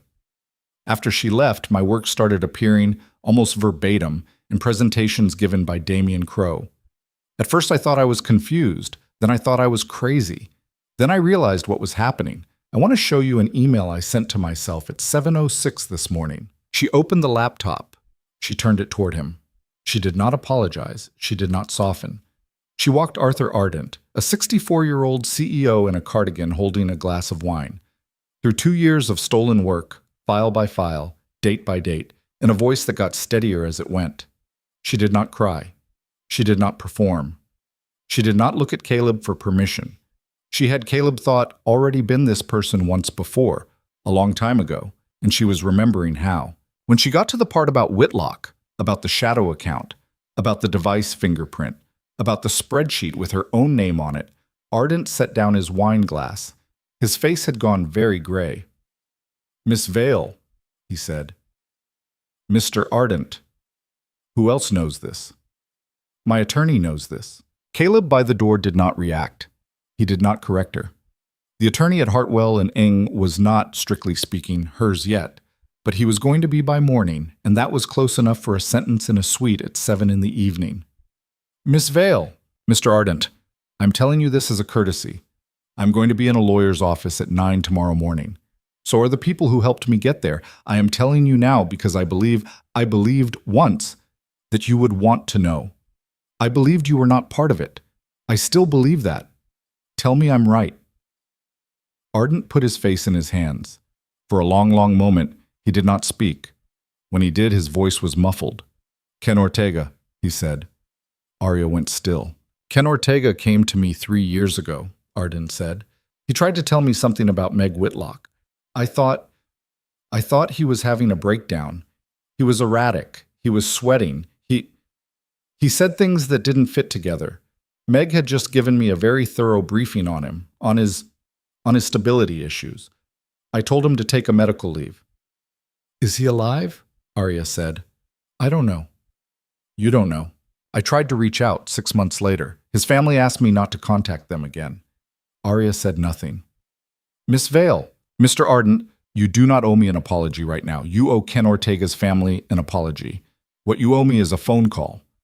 You're going to pick up that phone and call Eleanor Price. You're going to tell her there will be a board emergency session tomorrow morning at 9. You're going to terminate Margaret Whitlock's employment tonight in writing for cause. You're going to put Damian Crowe on immediate administrative leave. You are going to authorize an independent outside investigation, not an internal one, which will have full access to the company's systems starting at 6 a.m. tomorrow. If you do those 4 things tonight, I will have my attorney delay our filing by 72 hours to let the company initiate its own disclosure. Ardent stared at her. Miss Vale, he said, you sound like a lawyer. I've had 2 years to practice, Mr. Ardent. His mouth opened. His mouth closed. Yes, he said quietly. All right. Yes. I'll make the calls. Tonight. Mr. Hunter will stay in this suite until Ms. Price confirms receipt of the termination letter by reply email. It shouldn't take more than an hour. I'll be waiting in a different room with a colleague. Yes. Arya stood up. She closed her laptop. She tucked it under her arm. She turned toward the door. Then, at the last second, she turned back. Mr. Ardent, she said. Yes. The keynote this morning, that was mine. I know. I want to hear you say it. He looked up at her. He looked, Caleb thought, older than he had looked when he opened the door. He looked like a man who had understood, in the last 10 minutes, that he had been a figurehead in his own company for at least 3 years, and that Margaret Whitlock had let him stay a figurehead precisely because he was the kind of man who accepted a briefing about a young woman's stability without asking who had prepared it. It was yours, Miss Vale, he said. All of it. The Westbrook pitch, the segmentation model, all of it was yours. I am sorry. I am very sorry. Arya nodded once. Make the calls, she said. She walked out of the suite with her laptop under her arm. In the hallway, Marcus looked up from his radio. She did not look at him. She walked, steady, to the break room. She pushed the door open. Priya stood up from the folding table. Arya crossed the room in 3 steps, and only when she reached Priya did her face finally break, and Priya caught her under the arms and held her up while she cried. Not the small, controlled crying of the pool deck, not the silent crying of the cliffside landing, but a full, ragged, messy, 2-year backlogged kind of crying. The kind you do when you have finally been allowed to set something down. Caleb stood in the hallway and watched through the door. Then he closed it. He did not need to be in there for that part. That part was hers. He walked back to Ardent's suite. Marcus nodded at him from the wall. Brother, Marcus said quietly. Yeah. You did it. We did it. How you doing? I don't know. I'll tell you in the morning. Marcus looked at him for a long moment. Then he clapped him, once, on the shoulder, the opposite shoulder from the one Damian had clapped, Caleb noticed, and felt a small, stupid gratitude for it, and said, Go make your call to Hartwell. I've got the hallway. Caleb went down to his office. He locked the door. He sat down. He picked up the phone. He called the after-hours number for Hartwell and Ung. A paralegal answered on the second ring. Caleb gave a reference code. The paralegal pulled up a file. The paralegal confirmed the drive was in the firm's safe. The paralegal asked if he wanted to extend the hold window or release to the U.S. Attorney's Office at 10 a.m. as scheduled. Extend, Caleb said. 72 hours.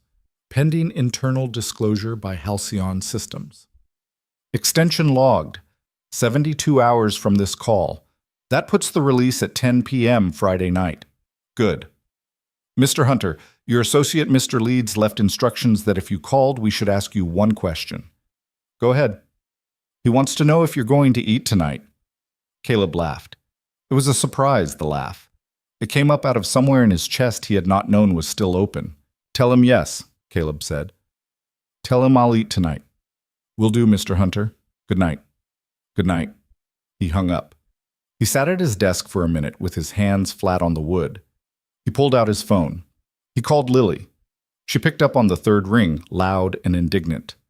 Daddy, where were you? I called you twice. I'm sorry, Bug. I was at work. Did you eat dinner? Not yet. Daddy. I know. I'm going to. I promise. What did you do today? Caleb thought about that. I helped a friend, he said. What kind of friend? A new one. What's their name? Arya. That's a nice name. Yeah, it is. Daddy, Grandma wants to know when you're coming home. Saturday, Bug. Same as I told you. Okay, don't forget the pool pictures. You said 3 pools. I won't forget. I love you, Daddy. I love you, Bug. He hung up. He put the phone down. He put his forehead against the cool wood of the desk for a second. Then he got up, shrugged his jacket on, and went back upstairs because Margaret Whitlock was probably still in her penthouse, and Damien Crowe was probably still in his suite, and somebody had to stand in a hallway on the 4th floor of a resort in Southern California and make sure neither of them left until a termination letter came through on an email, and that somebody, tonight, was him. The hallway was quiet. Marcus was leaning against the wall outside Ardent's door. Ardent's voice came through the door, low and urgent, on a phone call. Caleb took up a position across from Marcus. The two of them stood there without talking. They had stood next to each other in silence in a lot of places. They knew how to do it. At 9:12, the door opened. Ardent stepped out. His face was gray. His phone was in his hand. It's done, he said. Eleanor has the letter. Meg has been notified. Damien has been notified. Legal is drafting the outside counsel engagement. The board convenes at 9 tomorrow. You have my word, Mr. Hunter. Thank you, Mr. Ardent. Ardent looked at him for a moment. He looked very old. Mr. Hunter. Sir? Why did you do this? Caleb thought about it. Somebody should have, sir, he said. Ardent looked down at his phone. He nodded slowly and closed his door. Caleb looked at Marcus. Marcus looked at Caleb. Food, Marcus said. Food. They walked down the hall toward the elevator, the two of them in the quiet. Behind them, somewhere on the 5th floor, Margaret Whitlock was packing a bag. Somewhere on the 3rd, Damien Crowe was staring at a phone that had just gone dark on him. Somewhere on the 5th, in a staff break room with bad fluorescent light, a young woman named Arya Vale was sitting on the floor with her back against the wall, a cold cup of coffee in her hand, and for the first time in 2 years, nobody was hunting her. Outside, the ocean kept doing what the ocean does, which is to say, it kept moving without caring, and the beach dinner on the North Path was in full swing, the strung lights bobbing in the wind, 200 Halcyon employees drinking wine and eating grilled fish, and not knowing yet that by morning, everything they thought they knew about their company was going to be different. The elevator doors opened. Caleb and Marcus stepped inside. The doors closed. The elevator opened on the lobby, and the world kept going. That was the strangest part, Caleb thought later. The string quartet had been replaced by a pianist nobody was listening to. A couple at the bar was arguing about a restaurant reservation. Somewhere a phone rang and a woman laughed. Nothing in the building looked like a company had just died upstairs. Nothing ever does. That's the thing nobody tells you about the moment something changes. It doesn't announce itself. It just happens in a hallway on a Tuesday with the wrong light on. The board meeting convened at 9 the next morning. By noon, Margaret Whitlock was gone, her contracts voided, her access revoked, her name already being carefully removed from the investor slides. Damien Crowe was escorted off the property by 11. He tried, on his way out, to catch Arya's eye in the lobby. She did not give it to him. She was standing by the front desk talking to Priya about a rental car, and she did not turn around, and Caleb watched her not turn around, and he thought, good. Good. That's the part you keep. The investigation took 6 months. Ken Ortega was alive. He was living with his sister in a small town outside Albuquerque, working at a hardware store, on medication, quiet. He flew out twice to give statements. The first time he cried in the hallway outside the conference room and Arya sat with him for an hour without saying anything. The second time he didn't cry. He brought her a mug from his hardware store that said, "World's okayest sister." Die Soulwister, because it was the only one they had. And he wanted her to have something from him. She kept it on her desk for years. Halcyon survived, barely. They paid Arya a settlement that she used to start her own firm with 2 other analysts Whitlock had crushed over the years. One of them had been working as a barista in Tucson. The other had been teaching SAT prep. They were, all three of them, the most expensive people in their fields within 18 months, and every one of their first round of hires was a woman. Somebody else in the industry had decided was not quite ready. Priya Shah quit event coordination and went to work as Arya's chief of staff. Her husband, it turned out, was a pretty good elementary school music teacher when somebody was willing to pay him for it. Arya's firm was. Marcus Leeds billed Halcyon for his 2 hours and his gas and refused the bonus. He said it had been a good day and he wanted to keep it that way. Caleb stayed in security. He did not want a promotion. He did not want a book deal. A reporter from a business magazine found him 6 months in and asked for an interview, and he politely declined, and when pressed, politely declined again. He went back to Bakersfield. He picked Lily up from school every day at 3:15. He put her in the after-school program with the art teachers. He got her the orthodontist in the second year. She grew another 2 inches and told him, seriously, that she was thinking about being a marine biologist or possibly a veterinarian or possibly both, and he said both sounded fine. Arya came to Bakersfield for the first time about a year after the retreat. She did not come as a rescue. She did not come as a grand gesture. She came because Lily had been on a video call with her father while he was in the kitchen and had asked, loud and direct in the way of 7-year-olds, "Are you the lady who my daddy helped?" And Arya had said yes, and Lily had said, "You should come meet my rabbit," and so she came. She sat on the floor of Lily's bedroom for 40 minutes, while Lily explained the complete biography of a stuffed rabbit named Gerald. She did not try too hard. She did not bring an expensive gift. She brought a book. Lily decided about an hour in that Arya was acceptable, and told her father so in a whisper at the refrigerator later that was loud enough to be heard in the next county. They took it slow. They took it very slow. Caleb had a 6-year-old who had only ever had a father, and Arya had spent 2 years being told she was the problem in every room she entered, and neither of them was in a hurry to be anyone's rescue or anyone's reward. They ate a lot of pancakes. They walked on a lot of beaches. They sat on a lot of porches and did not talk, which was, Caleb had always believed, the truest test of whether you could live next to somebody. Here's the thing he thought about sometimes on those porches. A man had clapped a woman on the shoulder in a ballroom. The room had laughed. The laughter had been the whole point. Not for the man, who was a small man, but for the woman behind him in a blazer with her arms crossed, who was deciding, in that laugh, whether she had successfully made the young analyst in the front row disappear. The test of a room is not whether the loud man tells the joke.